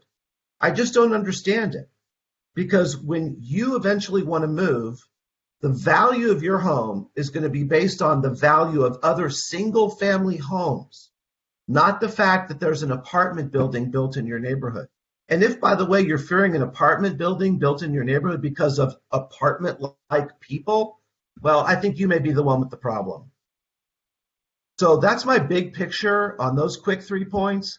And I hope we'll get to specifics quickly because we could be here all night. Okay. Well, each commissioner can do what they want. Commissioner Kamner asked to see what people wanted to say about how we were going to actually achieve 6,000 units, I think was the question she was of affordable units she was putting. So, but you know, I think each commissioner is entitled to express the views they want to express, but that was at least what I understood her to be addressing and what at least I was trying to address as to even whether that's the right question, but also then what you do about it. But Commissioner Hamilton. Well, I'm the last commissioner who has yet to speak, and so I guess there's still Vice Chair. There's still Commissioner Hilton. Oh, just can't see him because he's called in. You're right. He's there on the phone. I'm sure he will have comments. I'm sure he will. I know in the interest of time, I'll keep my comments brief. I think we'll each, I'm coming to learn everyone's opinion as we sit through these meetings, and I hear my fellow commissioners give their opinions about, housing in general. But, I think for me, as a person who is involved in affordable housing on a day-to-day basis, and, working with developers to build this housing, I've kind of come to learn there's kind of two different buckets, and one is permanent supportive housing, housing that is needed to house those who are homeless. It's a very intensive process. It is not cheap, and it really comes down to just our overall humanity as a society to try to find solutions for a group of people who, for a variety of reasons, aren't able to care for themselves and aren't able to house themselves. And, there are so many different ways that people become homeless, but I think each person should bear our compassion as a society to try and house them in a humane way. And, I think that the research is there that housing these people actually helps them with all of their other conditions. It's not a guarantee, to be quite honest. Many aren't able to stay housed, and also many continue to stay addicted but they're housed. And I think that in and of itself is something that every city and county needs to make as part of their infrastructure. Another kind of, and I think Santa Monica should, as with any city, needs to build its fair share. And I think there's going to be a lot of debate about what that means and what is our fair share. But I think that we need to have that conversation, and we need to, as part of the housing commission, we're free to either oppose or reject that idea. I don't think we have any particular agenda that we need to adhere to. So, there could be commissioners that are against permanent supportive housing, and I think there's always room for a good debate about that. The other kind of piece of housing that what we call affordable housing is housing that's affordable to those who are employed and working in a variety of different occupations that don't allow them to afford the rents in the marketplace. And that's a different, to me, that's kind of a different, a completely different bucket entirely. And I think a city that is cognizant of the fact that there are, that we are enriched by having a variety of income levels in our city, a city that understands that if there's housing available for the workforce, that we are going to improve traffic and decrease greenhouse gas emissions. To me, a holistic understanding of the variety of needs of the citizenry has to include setting aside land and funding to make sure that housing that the marketplace would not create is created. And so, to me, affordable housing is a great way to build a diverse community and a great way to address some of our pressing environmental concerns, and a great way to honestly improve the quality of life, because we're hopefully driving less and commuting less. And I am lucky that I'm able to live here as a result of an ADU construction in the backyard. That's a long story, but I grew up here, and that's what brought me back here. So I'm also a big proponent of ADUs. But I think that, that's kind of emblematic of the fact that, like, my family was able to come back to this city and contribute because of affordable housing policies that were put in place to allow this construction to happen. So I think my neighborhood is better for it. I think if there are many other people like me in my neighborhood, I think we would all be enriched. So I really see affordable housing as community building more than anything. And so I am, I'm also for, for greater, higher density along, particularly around commercial corridors, with a nexus of a very good public transportation network. I think that's acceptable because it hopefully reduces car use. And I will say I am, when it comes to the rezone of single-family home neighborhood R1, this is probably one place where I depart from some of my other commissioners. I don't see that in and of itself as, I don't think the juice is worth the squeeze, as they would say. And I think that the part about the, rezoning R1 is that what ends up happening is in higher income neighborhoods with higher land values, you can't make apartment buildings pencil. However, in single family home neighborhoods where you have housing that's more affordable for those who've saved and scrimped and able to buy a home, those become the neighborhoods that developers will end up developing. And, it's not just one house that gets torn down and turned into apartment buildings. It really would be blocks, and, could potentially be many houses. And then it would obviously change the look and feel of the neighborhood. And I think what I don't like about that is if it was evenly distributed, that'd be one thing. But it really does target the, developers are going to be able to make apartment buildings pencil in neighborhoods that have lower land values. And I think that's problematic. And so, anyway, I'll leave my, I'll stop there. But that's my kind of general view. And I see the housing element as a very opportune time for us to, once every 8 years, we get the ability to have the ability to exert some extra power into the city's. The city has for once every 8 years probably has more of an open ear to a lot of these conversations to densify and to build more affordable housing. But I think we need to be really take advantage of this time as much as we can. So with that, I'll in my comments. Commissioner Hilton, did you want to address the question of how we could achieve our affordable housing goals as a, overall pathway before we get to some, or at least I have some specific comments about some specific issues that are going on right now in the housing element process. I have specific comments, content-related comments. Okay, so I think then we've done an effort to respond to the question that Commissioner Kamner was asking, and we're getting ready to go to specifics. But I see that Commissioner Kamner would like to make a final general comment, I'm assuming. So go ahead. Yeah, thanks. I mean, I think this is the purpose of the housing element.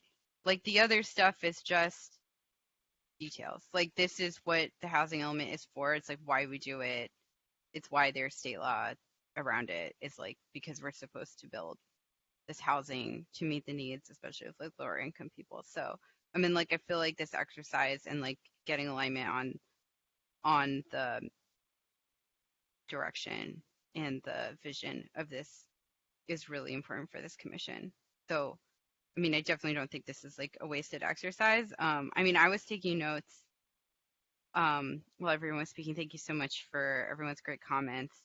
I thought, one thing that struck me when I was taking these notes is like, I feel like there is substantial alignment on a vision and direction for this. Like a lot of the things that were said, the specific ideas, with the exception of a few things, like, and maybe it's the specifics around them, I think like the general ideas we all agree on. So I'll go maybe like what I would propose is that we take all of the comments that were just put out here just now and kind of like itemize them into recommendations for the direction of the housing element for like its ultimate purpose of actually achieving the RHNA target. I noticed like that some of the comments. So Commissioner Kamner, are you suggesting you want to try and do something tonight? Or are you suggesting this is an exercise you'd like to undertake and present at the next meeting when we're actually looking at a draft of the housing element and doing it? Because I was thinking now. Because a draft, it'll okay. be like, are we trying to, because like, aren't we trying to influence the draft like before it's done? So I guess you have your vision of what. Let me just state where I'm coming from, but I don't mean to cut you off. And if others feel the way you do, I feel that the housing elements typically are a lot of language. I think that particularly what happens cycle after cycle is there's all this talk about affordable housing and it doesn't get built. That, even in the prior cycles with all of the complaining about, all of the stuff that's impeding market rate housing, a much higher percentage of market rate housing in every single city in California is built. And every time a tiny amount of the affordable housing is built. And so to me, all of the general principles and platitudes are fine, but they're just talk. And the only thing that really matters is something that's actually going to deliver units. So when you say, even though I don't agree with this as an appropriate approach, but if you say, look, we should really just upzone to the point where developers would really come in and build a 60% increase in the supply of housing in Santa Monica in the next 8 years, and they could afford to make 20% of it, that would be something real, assuming that there really could be an appetite for that, but let's assume there was. That's at least a concrete idea. When I say take public land, public resources, the money we get from inclusionary zoning and all of that, if we put it together, that's at least a plan. And to me, even before you get there, to concentrate on even more cost-effective solutions like rent subsidy or the Biden plan, which is also rent subsidy, the Section 8 program, et cetera. Those are at least things that would actually affect the lives of low-income people. I think, goals and whatever, I just see this time after time. And so that's my reaction to it. So for me, I'm more interested in the other, but if people want to try and hammer through tonight general principles and pass it on to the planning staff before they come back with a draft, I'll defer to what the commission wants to do. I also be perfectly content with other people putting that draft together and presenting it to us at the next meeting where we could vote on it. So that's, and so I'm only saying that to explain where I'm coming from. I understand you have a different view, and maybe it depends where other folks are about whether this is what we ought to spend our time on tonight, or things that are very specific to the kinds of issues that were brought forward in front of the Planning Commission that staff is actually grappling with right now. So go ahead, Commissioner Kemner. Okay, thanks. So, you know, I don't think there definitely is a disagreement, Chair Soloff, between you and me about the role of market rate housing for sure. That is definitely a disagreement that exists. But putting that aside, I don't think we're actually talking about different things here. We're talking about a portion of this from public funding for 100% affordable housing, and a portion of it from inclusionary. So it seems like, I don't know, it just seems like there's alignment on that as a direction.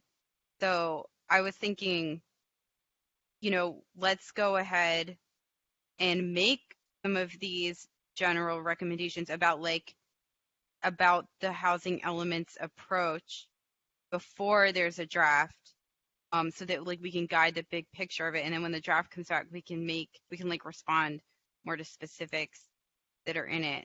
So that's my suggestion. And I just want to also say, I noticed that the ideas kind of fell into some different lanes and some different categories on housing.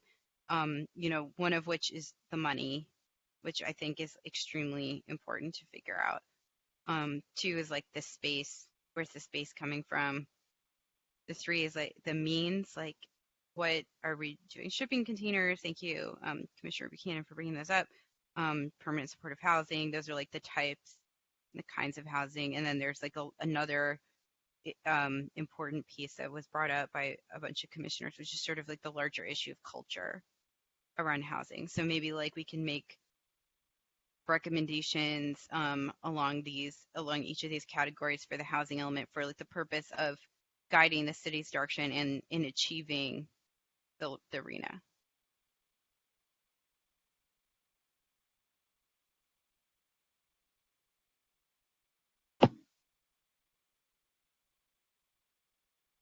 Are there other commissioners who want to address that or other issues?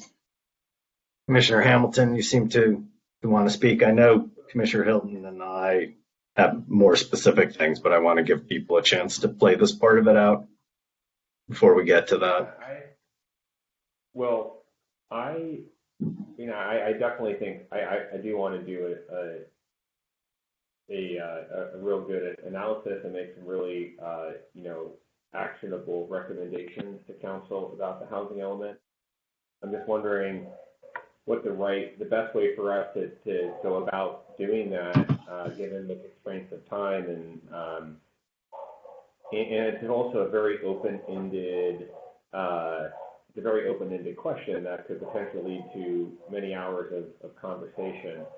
I'm wondering, Chair Soloff, if there's a way through the work plan for a future meeting, if we have the ability with the timing to make that happen, where we come up with a set of each, something like a subcommittee comes up with a set of recommendations that can be discussed and then voted upon by the Housing Commission.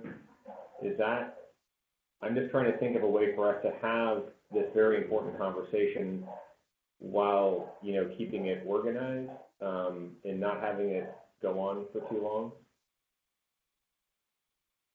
That's certainly an option. I raised the question about whether it's something people wanted to work on and do at another meeting. As I said at the beginning of this, in my view, we should definitely be having another Housing Commission meeting about the housing element between now and June 15th, and presumably after, for me, after a draft comes out, so we could be, doing the specific target. And if it doesn't address these general points to say that this part of the section should be rewritten, this way. I mean, I've gone on, look, several of us on this commission have very, very strong views and have expressed them consistently, meeting after meeting. I've explained consistently, meeting after meeting, that I think that other levels of government are all talk and no action, and that we should be using the housing element to call them out on that. That we're ready to do our part, that we're committing our public land to this, that we're doing various things, but where's the county, where's the state, and the like. So if I was writing the housing element, and what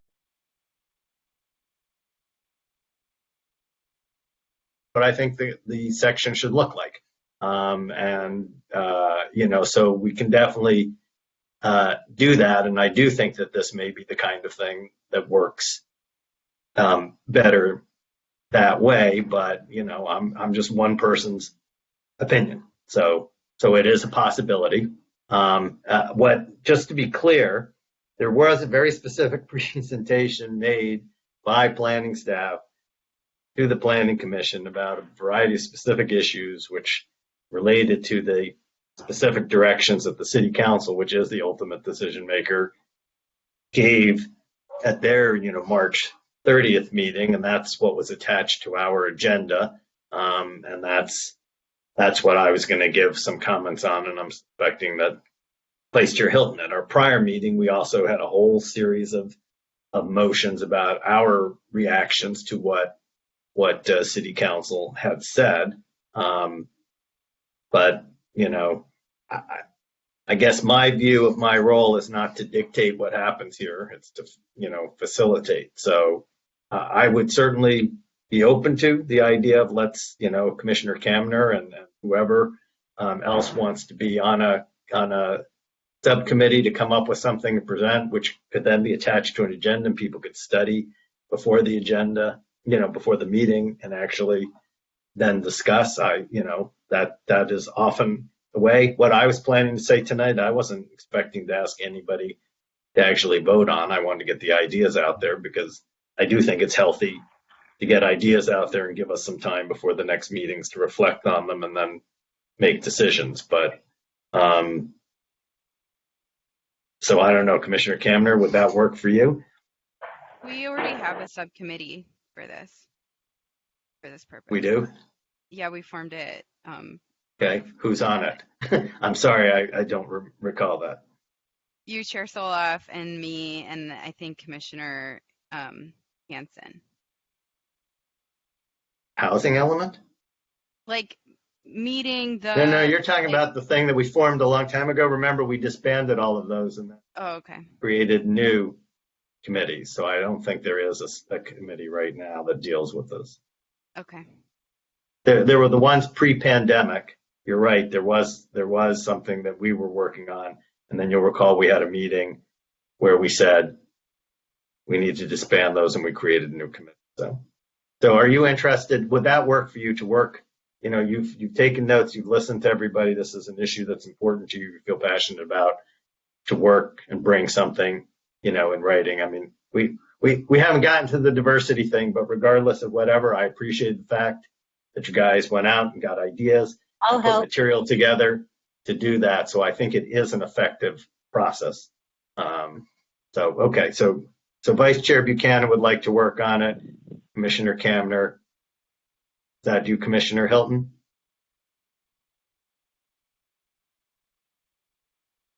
Just hang on one second, Commissioner Hamilton. Commissioner Hilton, were you going to say something in terms of the subcommittee? No, thank you. No. Oh, okay. Your picture appeared, so I wanted to be sure. Commissioner Hamilton, did you want to be on the subcommittee? I'll volunteer to be on that. Okay. Well, that's the extent of it. So I think since we're talking about the housing element, I think it is germane to this topic. So I don't think we need a vote. I think unless there's any objection, you folks are now charged with coming back and trying to bring a proposal for the kind of visioning statement or whatever the right terminology would be that Commissioner Kamner is talking about. Okay. So with that, then maybe for those who want to get out so people can be thinking about it for the next meeting, some specific things that came forward. I know Chair, he's been chair and he's been vice chair at different times, but right now he's Commissioner Hilton. So Commissioner Hilton, did you have some specific comments you wanted to make about specific items in the housing element? Yeah, and I'll start with affordable housing overlay. This is regarding zoning incentives in commercial and residential. So my initial comments are affordable housing in residential, and then part 2 will be commercial overlay. So the planning staff made a presentation at our commission, I think it was April 1st, and they described an R1, a typical R1 here in Santa Monica, 3,500, 3,800, I think, square feet. But what was important is they said it would accommodate 6 to 8 units. And I wanted to use that as kind of a reference, because in the Planning Commission report that we received from May 12th, it's on page 9, they're now referring to densifying R1 zones, and they refer to standard 7,500 square foot lot sizes. And I just want to describe that the 7,500 square foot parcel might accommodate 16 to 17 market units, and if 15% are affordable, that would equal 2, maybe 3 affordable units. Then on the same page, it says that densifying R1 even on the larger lots, and it refers to, quote, increase equitable and affordable housing access, unquote. And my point all along has been that rezoning based on the numbers doesn't offer any real benefit in achieving the 70% affordable requirement. And we are a housing commission, and our purview is low-income housing, not market housing.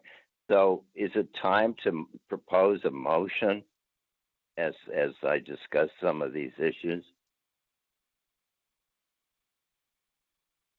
Well, Sure. obviously, you're obviously free to present the motion anytime you want to. It might make sense to make your specific comments and however you want to do it is fine. Well, here's my motion on zoning incentives in commercial versus residential. The Housing Commission supports option B, zoning density incentives for commercial major transit stops. The rezoning of R1, however, even for standard 7,500 square foot lots, is not likely to, quote, increase equitable and affordable housing access, unquote, or contribute to our RHNA affordable housing requirement. Okay, is there a second to that motion? A second. Okay, seconded by Commissioner Hamilton. I guess there's discussion now of that motion. I'm going to make a discussion point on this.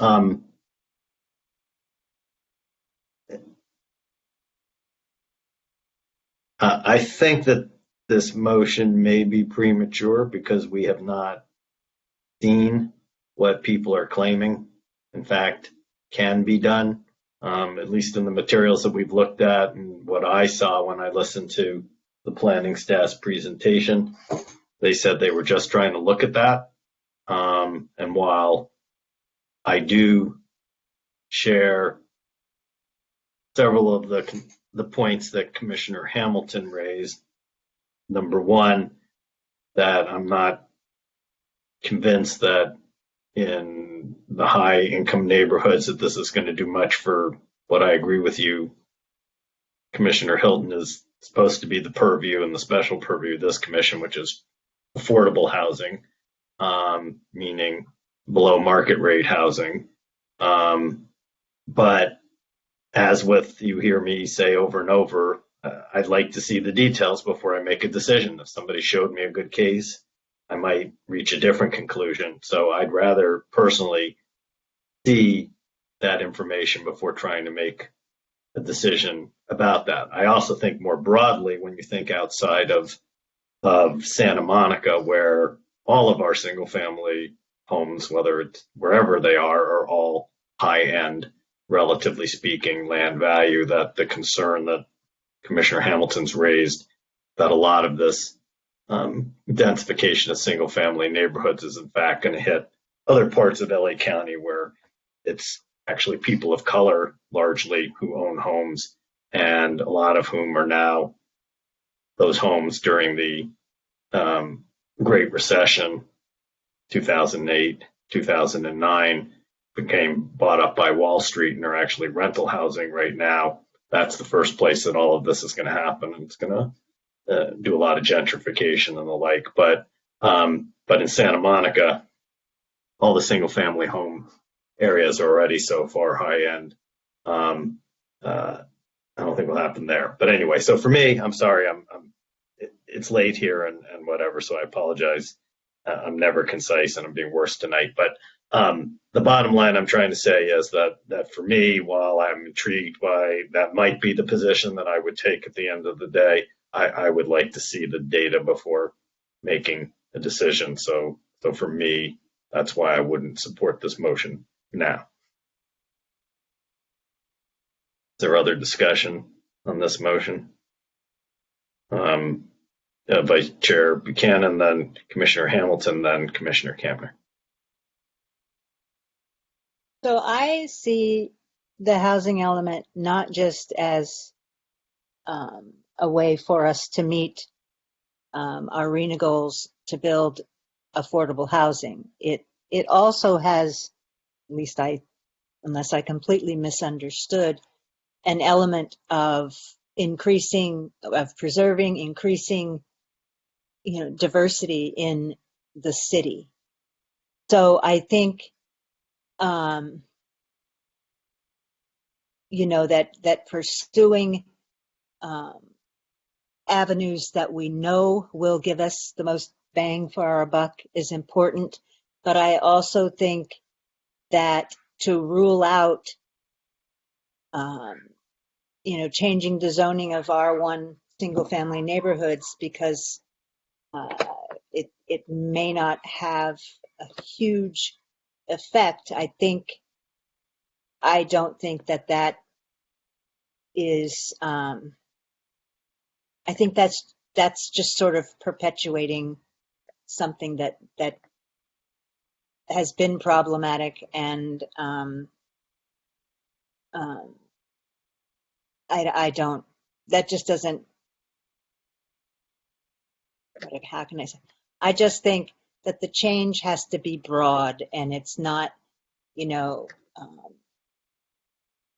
maybe initially we won't be able to. There won't be a huge impact of by rezoning the R1 neighborhoods, but that doesn't mean that once the trend is established, it won't move forward. It's just like we now have a building that's going to be built primarily for people who are homeless. First time we've ever done that, even though we've been talking about it forever. That opens up the door for it, because once it's built and everybody sees that the neighborhood doesn't burn down and whatever, it opens the door for more of that kind of thing. It's just like, when OPCC, wanted to build the Cloverfield Center on Cloverfield and Michigan. I mean, people literally were saying it was that the neighborhood was going to be in ruins in no time because there were going to be people who were homeless living close to a school. And well, none of that happened. And that center has now become an integral part of that neighborhood, and it's valued by Crossroads School and other schools in the area, and it's, you know, so I think we need to be open to as much as possible, and because if we stay closed on some things, we're not going to ultimately achieve the full goal, which includes the diversity and the, you know, making this a more diverse community overall. Maybe it's a pipe dream, but that's what I believe.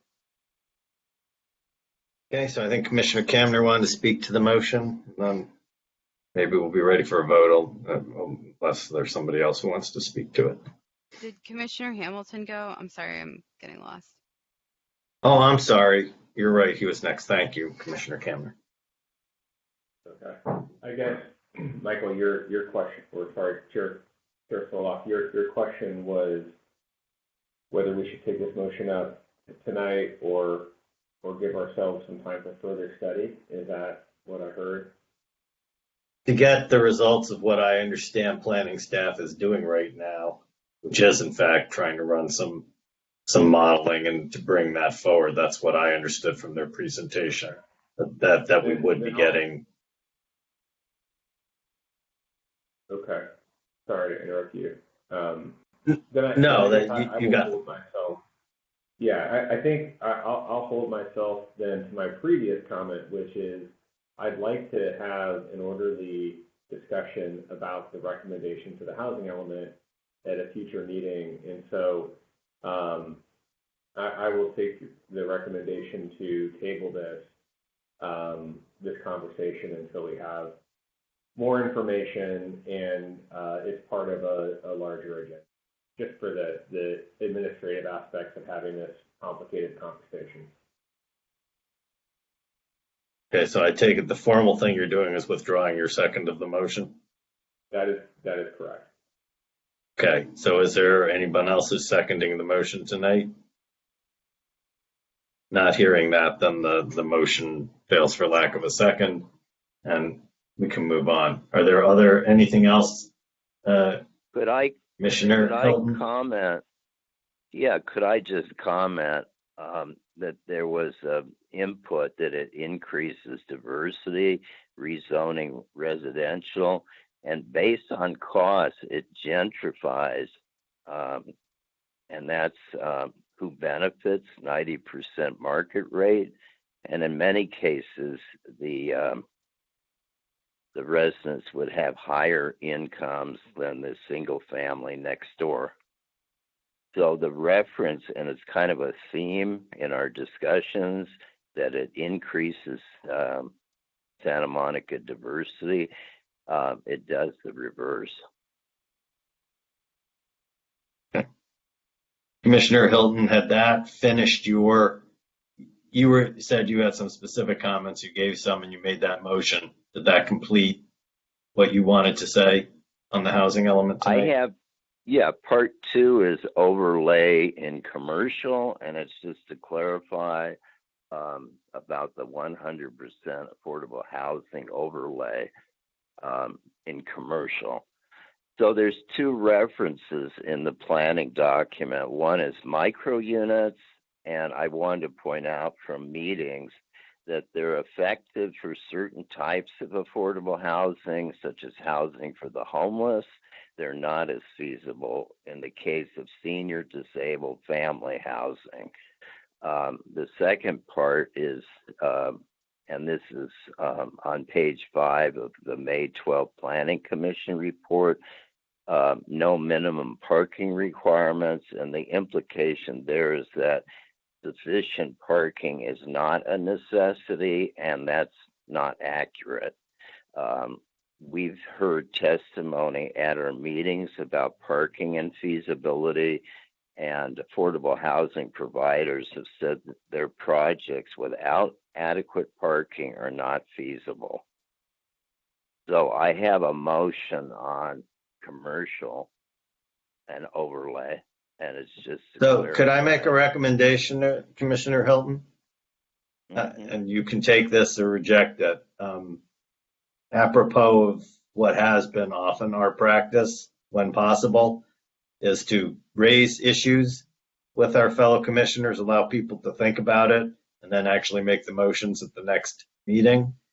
So my recommendation, which you could take or leave, would be to state what you think we ought to do, but let people think about it rather than trying to force it to a motion result tonight. But if you want to make it motions, obviously you're free as a commissioner to do that. But that would be my recommendation in terms of lay out the point and then bring it as a motion at the next meeting. All right, I'll do that. But if you disagree, obviously go ahead and motion. I just think it's more likely to be effective. Well, as a final comment about compliant housing element, because I know the council used that terminology March 30th. So in order to be compliant with the RHNA, we need approximately 180 to 2 million in additional revenue per year. And those costs factor in our current 6 to 8 million in ongoing revenue and the AHPP market contribution. So even with 20 or 30 million more in some additional revenue, such as a local tax, we'd achieve approximately 31% of our 771 affordable allocation. And also 60% of our affordable construction traditionally has been city trust fund versus 40% AHPP. So if it's 771 affordable units, and that's per year for each of the next 8 years, it means that 463 of the units would have to be city-funded units. And that would amount to approximately $120 to $130 million shortfall. So it's not realistic to say that we can be compliant because the numbers indicate the RHNA is not attainable. We don't have the financing. Even assuming the AHPP contributes a significant share. So I'll hold off on any other motions. The final comment that I do have is about affirmatively furthering fair housing. And this is on pages 8, 9 of the site inventory guidelines. It's largely because of our affordable housing production program, AHPP, that we don't have in Santa Monica any significant concentrations of low-income communities or housing. And at a previous meeting, I distributed several maps of our affordable housing distribution. But I think for commissioners, it would be helpful, and I didn't know it, to have the California tax credit allocation, HCD opportunity maps. And maybe we could be provided those if we can't access them individually. I think they'd be a good reference point. If you reach out to me, Commissioner Hilton, I actually did access those prior to the last meeting.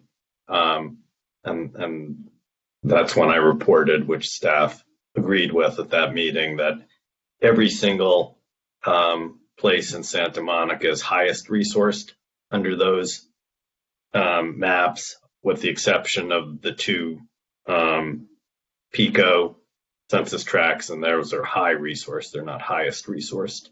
That's what the TCAC mapping shows about the city of Santa Monica. And I actually have the link to that, which I can work with you, because I know you need a reasonable accommodation to be able to view those, but that's what it would show. Okay, I'm going to make a few comments now before we go back to other commissioners who spoke. And I guess the first thing I just wanted to say, Commissioner Hilton, is that when we talk about a compliant housing element, we're mixing up two different things here. A compliant housing element means we have to show, that we have the suitable sites and the zoning and stuff like that would permit the creation of these units. It doesn't mean we have to create the units. The separate question, which is the one that Commissioner Kamner was asking at the beginning, is, but if we actually are going to create the units, then what do you have to do? And those two things are not the same question. And that's, in fact, what reflects what I stated, which is that cycle after cycle, we have these housing elements that say things, and the state pronounces all of these units, and the market rate housing tends to get built in the state, and the affordable housing doesn't, because that requires resources to do it. And then on top of all of that, you have places like the city of Los Angeles. We have 100,000 people, they have 4 million. We've had inclusionary zoning since the early 90s. They barely had it, and then they had an entire period from 2007 until very recently when they didn't have any. And so we should keep those two questions separate. And as planning staff confirmed when we talked about this commission, and as they presented to the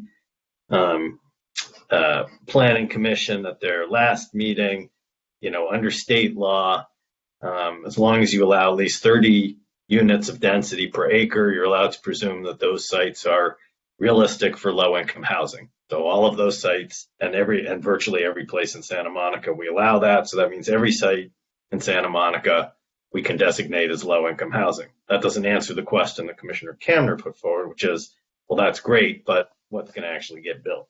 But those are two separate issues, and that's why I,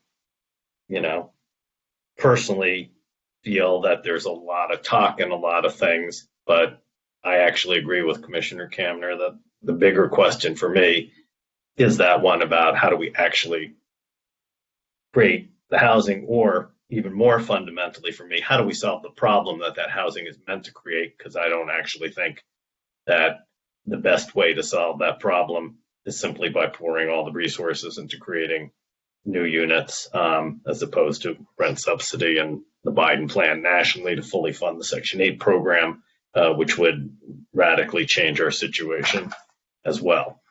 But apropos of that, I want to talk about a few things that are very specific that are being talked about right now in the housing element. So there was a lot of discussion at the Planning Commission, staff and the like, about how we're going to modify the HPP program, and what are we going to require.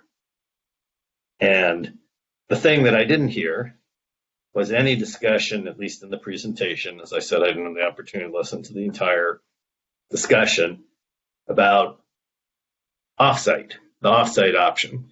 One of the things when we talk about a public-private partnership and what should we be doing, is it really the best public policy if we want to generate more units to insist that this be done on site, when the limited work that HRA already did shows that if the developers would give you more money if they could do it off-site, because they're getting more market rate units on site and therefore can support a higher value capture, in the terminology that Commissioner Kamner likes to use, which is an accurate one, to put that somewhere else. I know Commissioner Kamner and I both sat at the production working group meeting, and not only did I talk about off-site option, but a lot of the developers were saying they wanted to see how we could make that better. I didn't hear any discussion of that. And there was a lot of discussion about trying to come up with where's the resources, what should we be doing, how many units we can get on this public land, and should we be making these adjustments in density and height in the market rate projects to get some additional affordable units, without saying, well, how much money could we do if we made that the attractive option for those things? And if we pair that with the public land that we're committing to doing, what would we get out of that? See, to me, if we're trying to actually solve the question Those are the kinds of things that people ought to be thinking about. Is looking at our options and how do we maximize the return we're going to get. The philosophical question about whether we get enough, to justify imposing zoning if it's opposed by the public, people don't want it. Are we really getting enough of public benefit? That's a separate philosophical issue, but I don't even know how you can have the discussion without knowing what concretely are you actually getting and what is that going to produce for you. So I think that's a major hole in what's being done right now, and should be fixed. That should be considered, and it's one where I think that there's alignment between those of us who want to see more affordable housing and what the developers are telling us they'd like to see. So I did think it was interesting during the meeting on the overlay, leaving aside the question about whether we should do an overlay or not, that they were showing us where the AB 1763 overlays are in the city. And you'll recall at the last meeting, I raised the concern that if you excluded the formerly redlined areas, it included some very well off and very undiverse portions of Santa Monica, principally in the Ocean Park area. But it turns out because of other things under environmental justice or something, there already is an overlay there. So that concern may be being addressed. But staff is, so then they raised the question that of the issue that we had recommended, which was that a similar kind of boost be given for moderate housing. As you'll recall, while I was one of the dissenters in that, I was a dissenter only because the majority wanted to do it anywhere, and I only wanted it in certain specific places. There was discussion by planning staff of concentrating it in certain locations. And so I think people ought to look at that, given the discussion we had at our meeting, and should be aware that the Rent Control Board did not like this idea, because I think they were concerned that if it's everywhere, it also could threaten the existing rent control stock and lead to redevelopment or something like that. So anyway, it's just something I think people ought to think about for what we see come back. But our recommendation there, and I do support that. On the city-owned sites, we again had the issue of people. They're going to do some form of study and give us some sort of data about the economics of all of this. But again, they're assuming that the existing resources are static.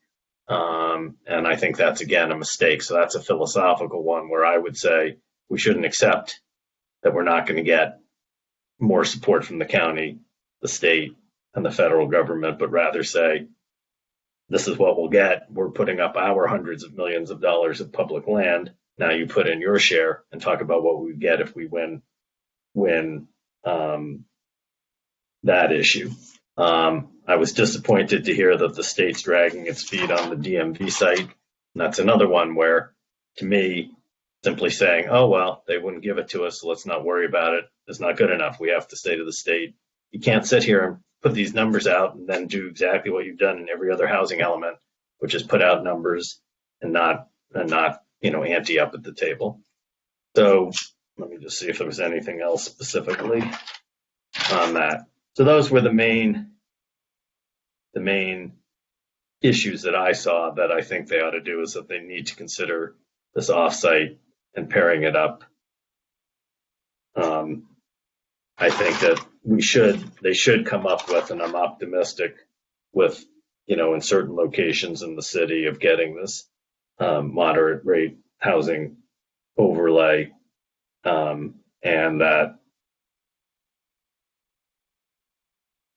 we ought to be pressing the state and the county and the federal government to be matching us, not saying that we should try and somehow solve this problem by ourselves. So those were the specific comments I wanted to make. Okay, so Commissioner Kamner, I saw you had your hand up. Maybe you'll get the last word on this item. Thanks. Yeah, I had a lot of comments from what people said. I mean, I really appreciate everyone's comments. I liked some of the points that Chair Solov made about the DMV site. I think it's a really good point about the DMV site. I'm not sure what we can do about it. I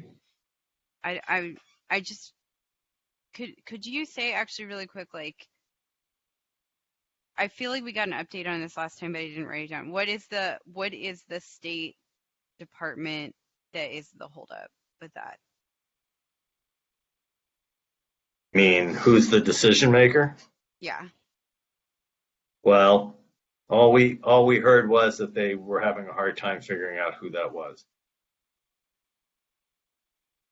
That's what planning staff told us, and I didn't hear in the presentation, which is the only part of the planning commission meeting I was able to hear. They didn't qualify that any further, and the city's not having those conversations directly. Apparently, it's through our, like our legislators. So I'm sorry, I can't answer that question. No, I'm not sure they can either. The DMV site is a really frustrating situation, I feel like.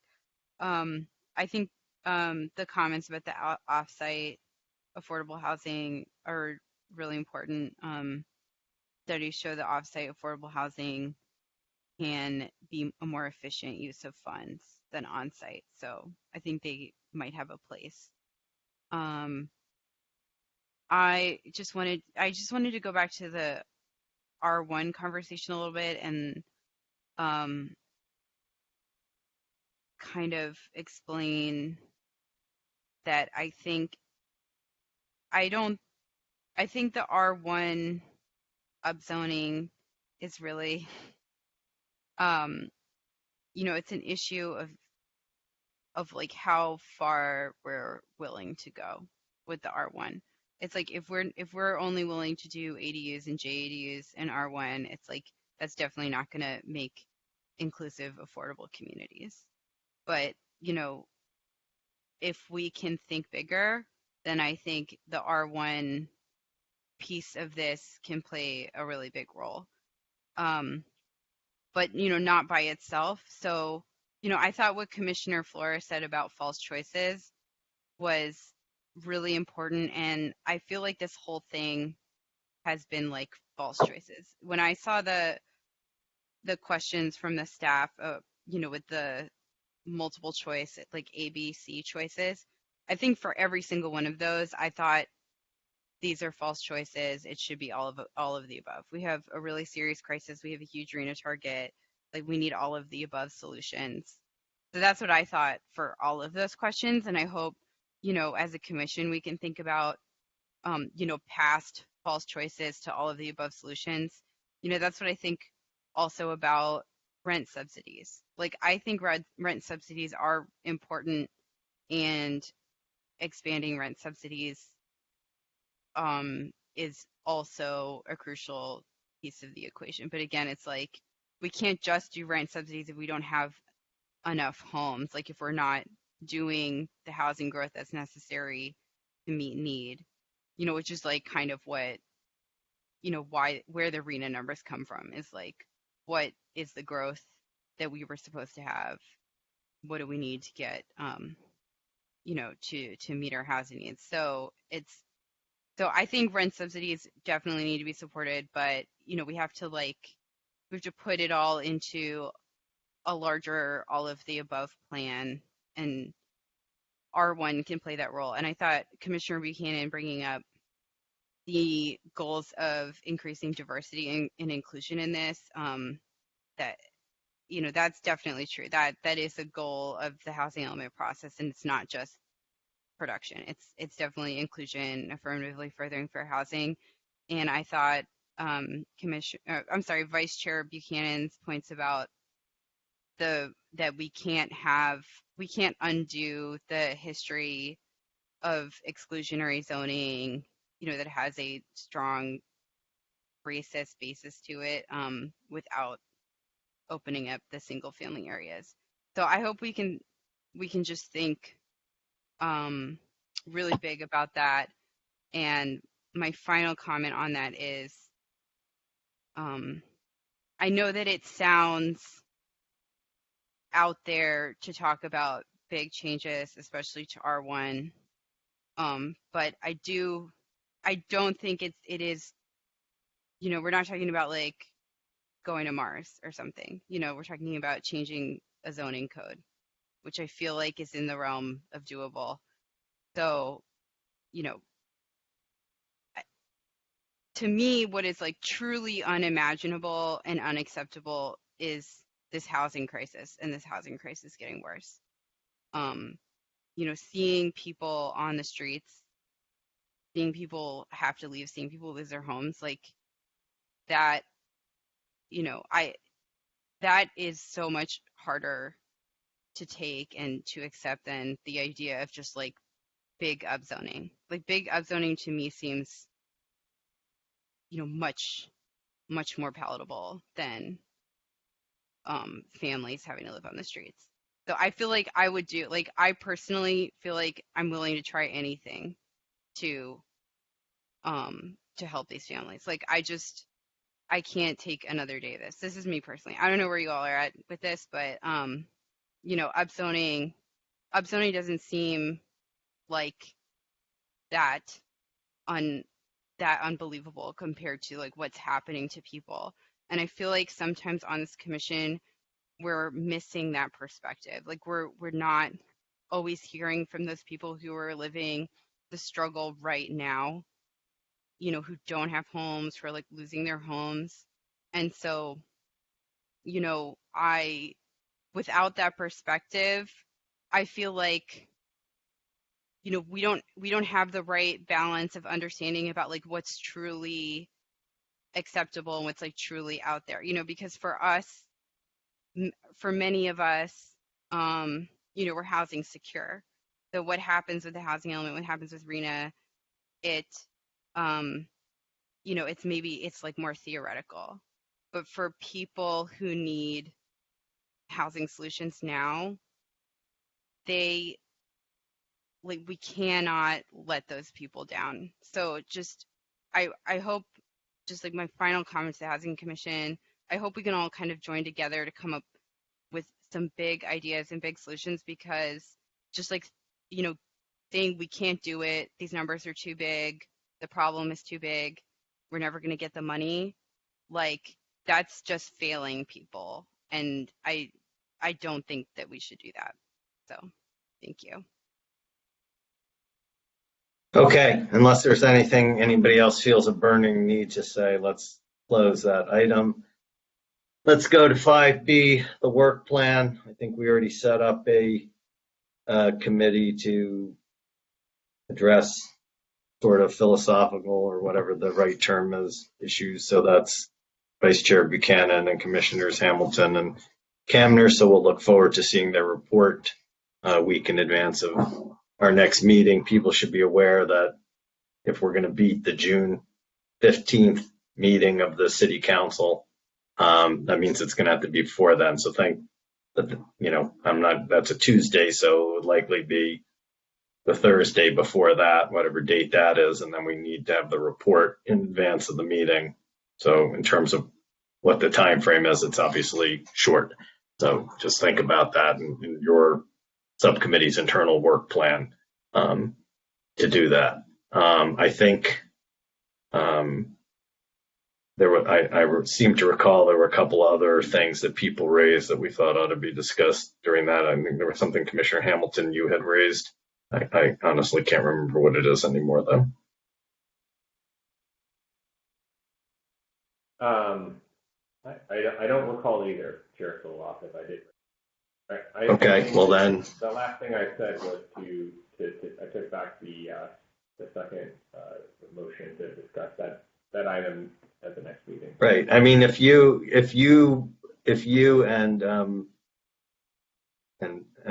Commissioner Hilton want to put something together, for the next meeting on that, after hopefully the planning staff will have released whatever data they're trying to put together, even whether it's a formal subcommittee or informal, I think you should feel free to do that, and we can have that material presented in advance of the meeting too for people to look at. Okay. So I don't know whether we wanted to discuss going back to the issues that we were getting out of bounds on before. Is there a view that something, you know,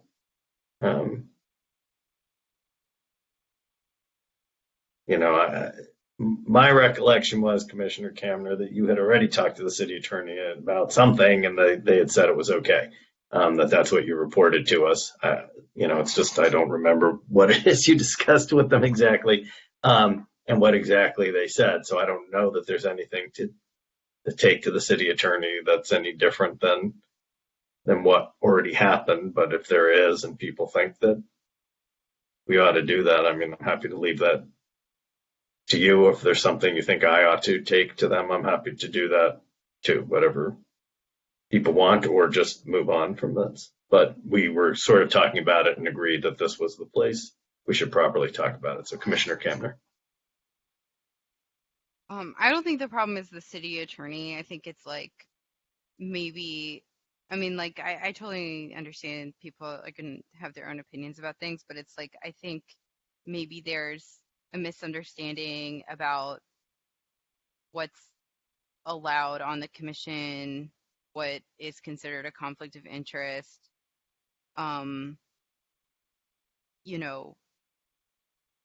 What is like why people who might work in housing policy are supposed to serve on the commission, if that's like really what the commission wants for their commissioners. So why don't we do, I don't mean to cut you off just because it's almost midnight here where I am, so I apologize. I'd be happy to take upon myself a variety of things to ask those questions, get some answers, and report back at the next meeting. Would that be helpful?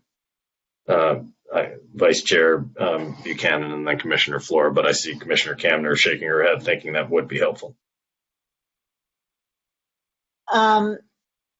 First of all, I think given that she's already spoken with the city attorney and the city attorney saw no problem with her being on the commission, and then the city council appointed her, I don't know why we have to revisit this.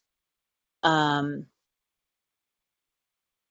now, how am I going to say what I want to say? Sometimes there are people who just need things to complain about. And we've experienced that on this commission many times. And some of those people that were complained about are no longer here, so new subjects are needed. And that's my take on what's going on. Okay, but just before, so Commissioner Kamner, I mean, you seem to be shaking your head. You thought it was worth my just doing that since people are complaining, and then I could report back at the meeting. Is that how you feel? Because if it is, then I think just do it, and we ought to move on. Okay, yeah, maybe just like general points about like the purpose of people working in housing policy serving on the commission, conflict of interest, like who's allowed on the commission, that kind of stuff. Just it doesn't have to be about me, but just like sort of helping people understand that. Okay, Commissioner Flora. Yeah, thank you, Mr. Chair. Can I just say this? Commissioner Kamner and I do not agree on a lot. I didn't know her until I came onto this commission 2 years ago. But we've become friends. And if bipartisanship is alive and well anywhere, I think it's on this commission, because I have a lot of respect for her. I don't agree with a lot of her positions on market rate housing, but I know she cares about people, and I know she cares about housing them. A lot of this, and I want to speak to Tricia and to Teresa and to the folks that have brought up this perceived conflict. No, wait. Let me just say my the topic here is our work plan, so just wait a tie minute. your comments, please, to the work plan. I thought we were talking about Leonora and everyone's complaints.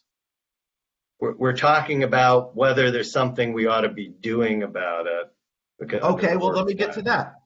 We're doing something about it. We have a diversity commission. It got tabled tonight, but we have a diversity subcommittee.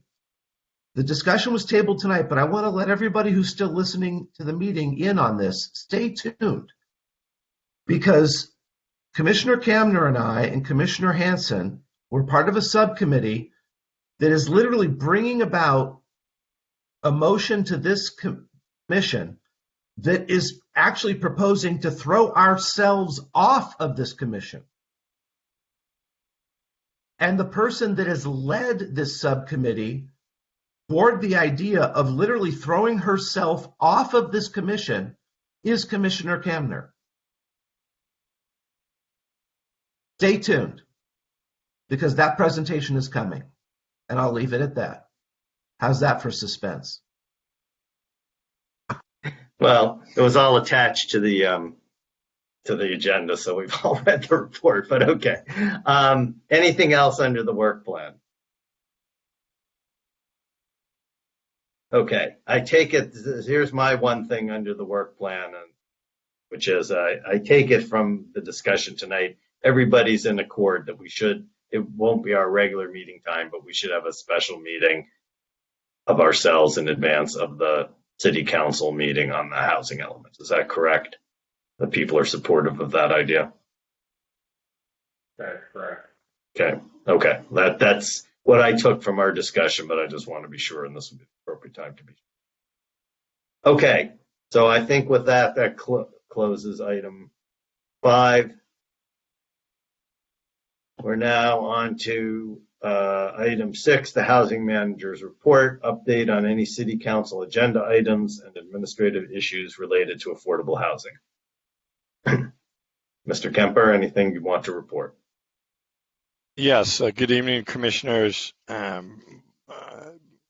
understanding was the commission wanted a brief update on the below market housing wait list, as well as the POD, the Preserving Our Diversity Programs. I'm just going to give you some real high profile stuff and not going to spend more than a minute or two unless you have a question about it.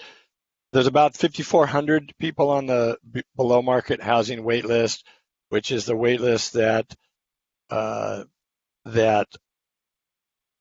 we refer people from that wait list to the affordable housing portfolio that is the inclusionary housing in Santa Monica, those developments that have to take people from our list based on their regulatory agreement, deed restriction, as well as the community court portfolio. So a little of the 5,400 total applicants, about a third of them are live work preference that we have, they have documented and we have confirmed so far. About 40% of them are not live work, and there's still staff is evaluating, the another 10, 15%, whatever that math is. So some big picture numbers. As far as the referrals, the list was open in May 2020, about a year ago, just a tad over a year ago.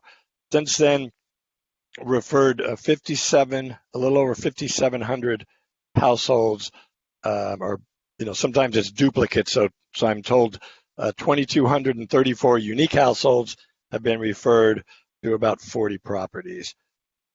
I don't have the data for how many units that is, but just wanted to give you a sense of the kind of referral machinery that's going on.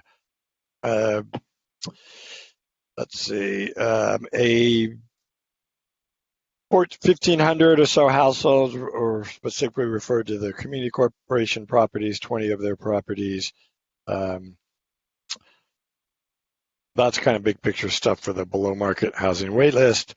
For the POD program, which commissioners know, in case any members of the public is listening, that is a basic needs budget program that's targeted specifically to seniors in rent-controlled housing who have lived there since 2000. It's the year 2000. Currently, we have 179 people enrolled in the program There are a number of, we have 73 packets from households, their final application packet. We're waiting for them to return. There's a handful of packets under their final review, and that's where we are with that program. In March, we remailed all 7,000 plus households, directly mailed them.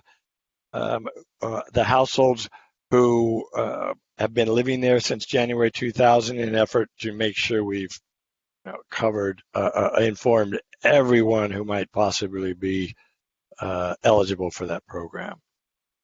So those are the big statistics for that program. It is still undersubscribed. The budget set for that was $2 million, and we believe that would allow a program enrollment of anywhere from 250 to 350 households, depending on the level of subsidy needed. But right now, as I said, we're at 179. So certainly, any opportunities to get the word out, please do that. We've been doing multiple channels and continue our outreach program. But with the most recent, the final thing I'll say is with the most recent mailing to the 7,000 households, it did generate about another 150 new applications. So that's what our staff is working through. So I had a couple of questions, Jim. So just on the 179 and with the 179 that are enrolled, how much is that committing? How much money? Not off the top of my head, but if I had to guess, I think it's still below $1.5 million of the $2 million. Okay. Maybe for our next meeting, I'd be curious of that figure. And then the other question I had was, when the issue of changing the way we were prioritizing this came before the commission, I had understood that the people who sort of already had applied, who could qualify if we changed the amounts that they would receive, that's sort of what we approved, and that was going to create 259 households that would be in the program, but we only have 179. So am I misremembering, or what explains that discrepancy that we thought we had people in the pipeline already that would actually do that, but we're not? And I'm not talking about getting new people, but that we already had people who would qualify if we just changed the amount we gave them. Yeah, it's possible I don't have that information right in front of me at hand. It's possible what we had said is there's this many kind of outstanding, X amount of outstanding applications, and if 100% of them completed them and were found eligible, then we would land at that number. But that is not the case. For example, out of the 1,226 households that registered, only about half of them returned their applications, and if I'm reading this right, I wish I had Nigel here with me. I'm sorry, 548 applications returned out of the total, 1,226 that initially indicated interest.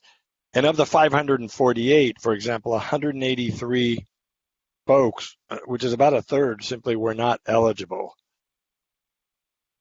Usually one of the most common things is they already have a basic needs budget after paying the rent.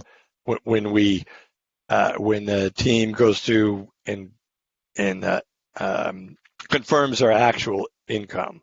Sometimes folks are underreporting or not realizing all the portions of their income they have to report, things like that. Right. No, I understand. Okay. Yeah. Are there any other questions? Okay. So then that completes item 6. We're on item 7, which is commissioners' reports. Information on housing issues, recent or future city council actions, or other city commissions and issues affecting housing in the city of Santa Monica. Are there any commissioners that wish to comment under item 7? Yes. Commissioner Hill. So My report this month is about the U.S. Department of Housing and Urban Development new rule. It's called Housing Opportunity Through Modernization Act, HOTMA. And they released the final federal rule description in October, and it's intended to reduce local housing authority time and paperwork. I thought I'd describe two of the changes because they're pertinent to our program participants. The first is unit inspections, housing quality standards. Instead of yearly inspections, the new policy is periodic unit inspection or alternative inspection. Alternative inspection means a sampling of assisted units. If, for example, the development is newly constructed, and most of Santa Monica is, or the assisted units in the same project routinely pass inspection, then inspections would be random or periodic. Another rule change references project-based vouchers. Santa Monica has recently obtained over 300 project-based vouchers for specific senior buildings. Also previously at Nielsen Villa, the vouchers lower the seniors' rent portion, and the housing assistance payment, HAP, provides more funding for capital and property improvements. The new federal HOTMA rule allows owner-maintained site-based waiting lists for these project-based vouchers, subject to housing authority agreement. In other words, applicants may apply directly on-site at the development. Certain requirements remain unchanged. For example, the housing authority will continue to approve and recertify the household's project voucher eligibility. The HOTMA document numbers 60 pages, and I'd like to acknowledge housing staff for providing me with a copy. Thank you. Thank you, Commissioner Hilton. Any other commissioners? Seeing none, we're on item 8, adjournment of the Housing Commission. Thank you, everybody. Thank you, commissioners. Thank you, everybody. Thank you. Bye, guys. Night. Thank you, Michael. Get some sleep.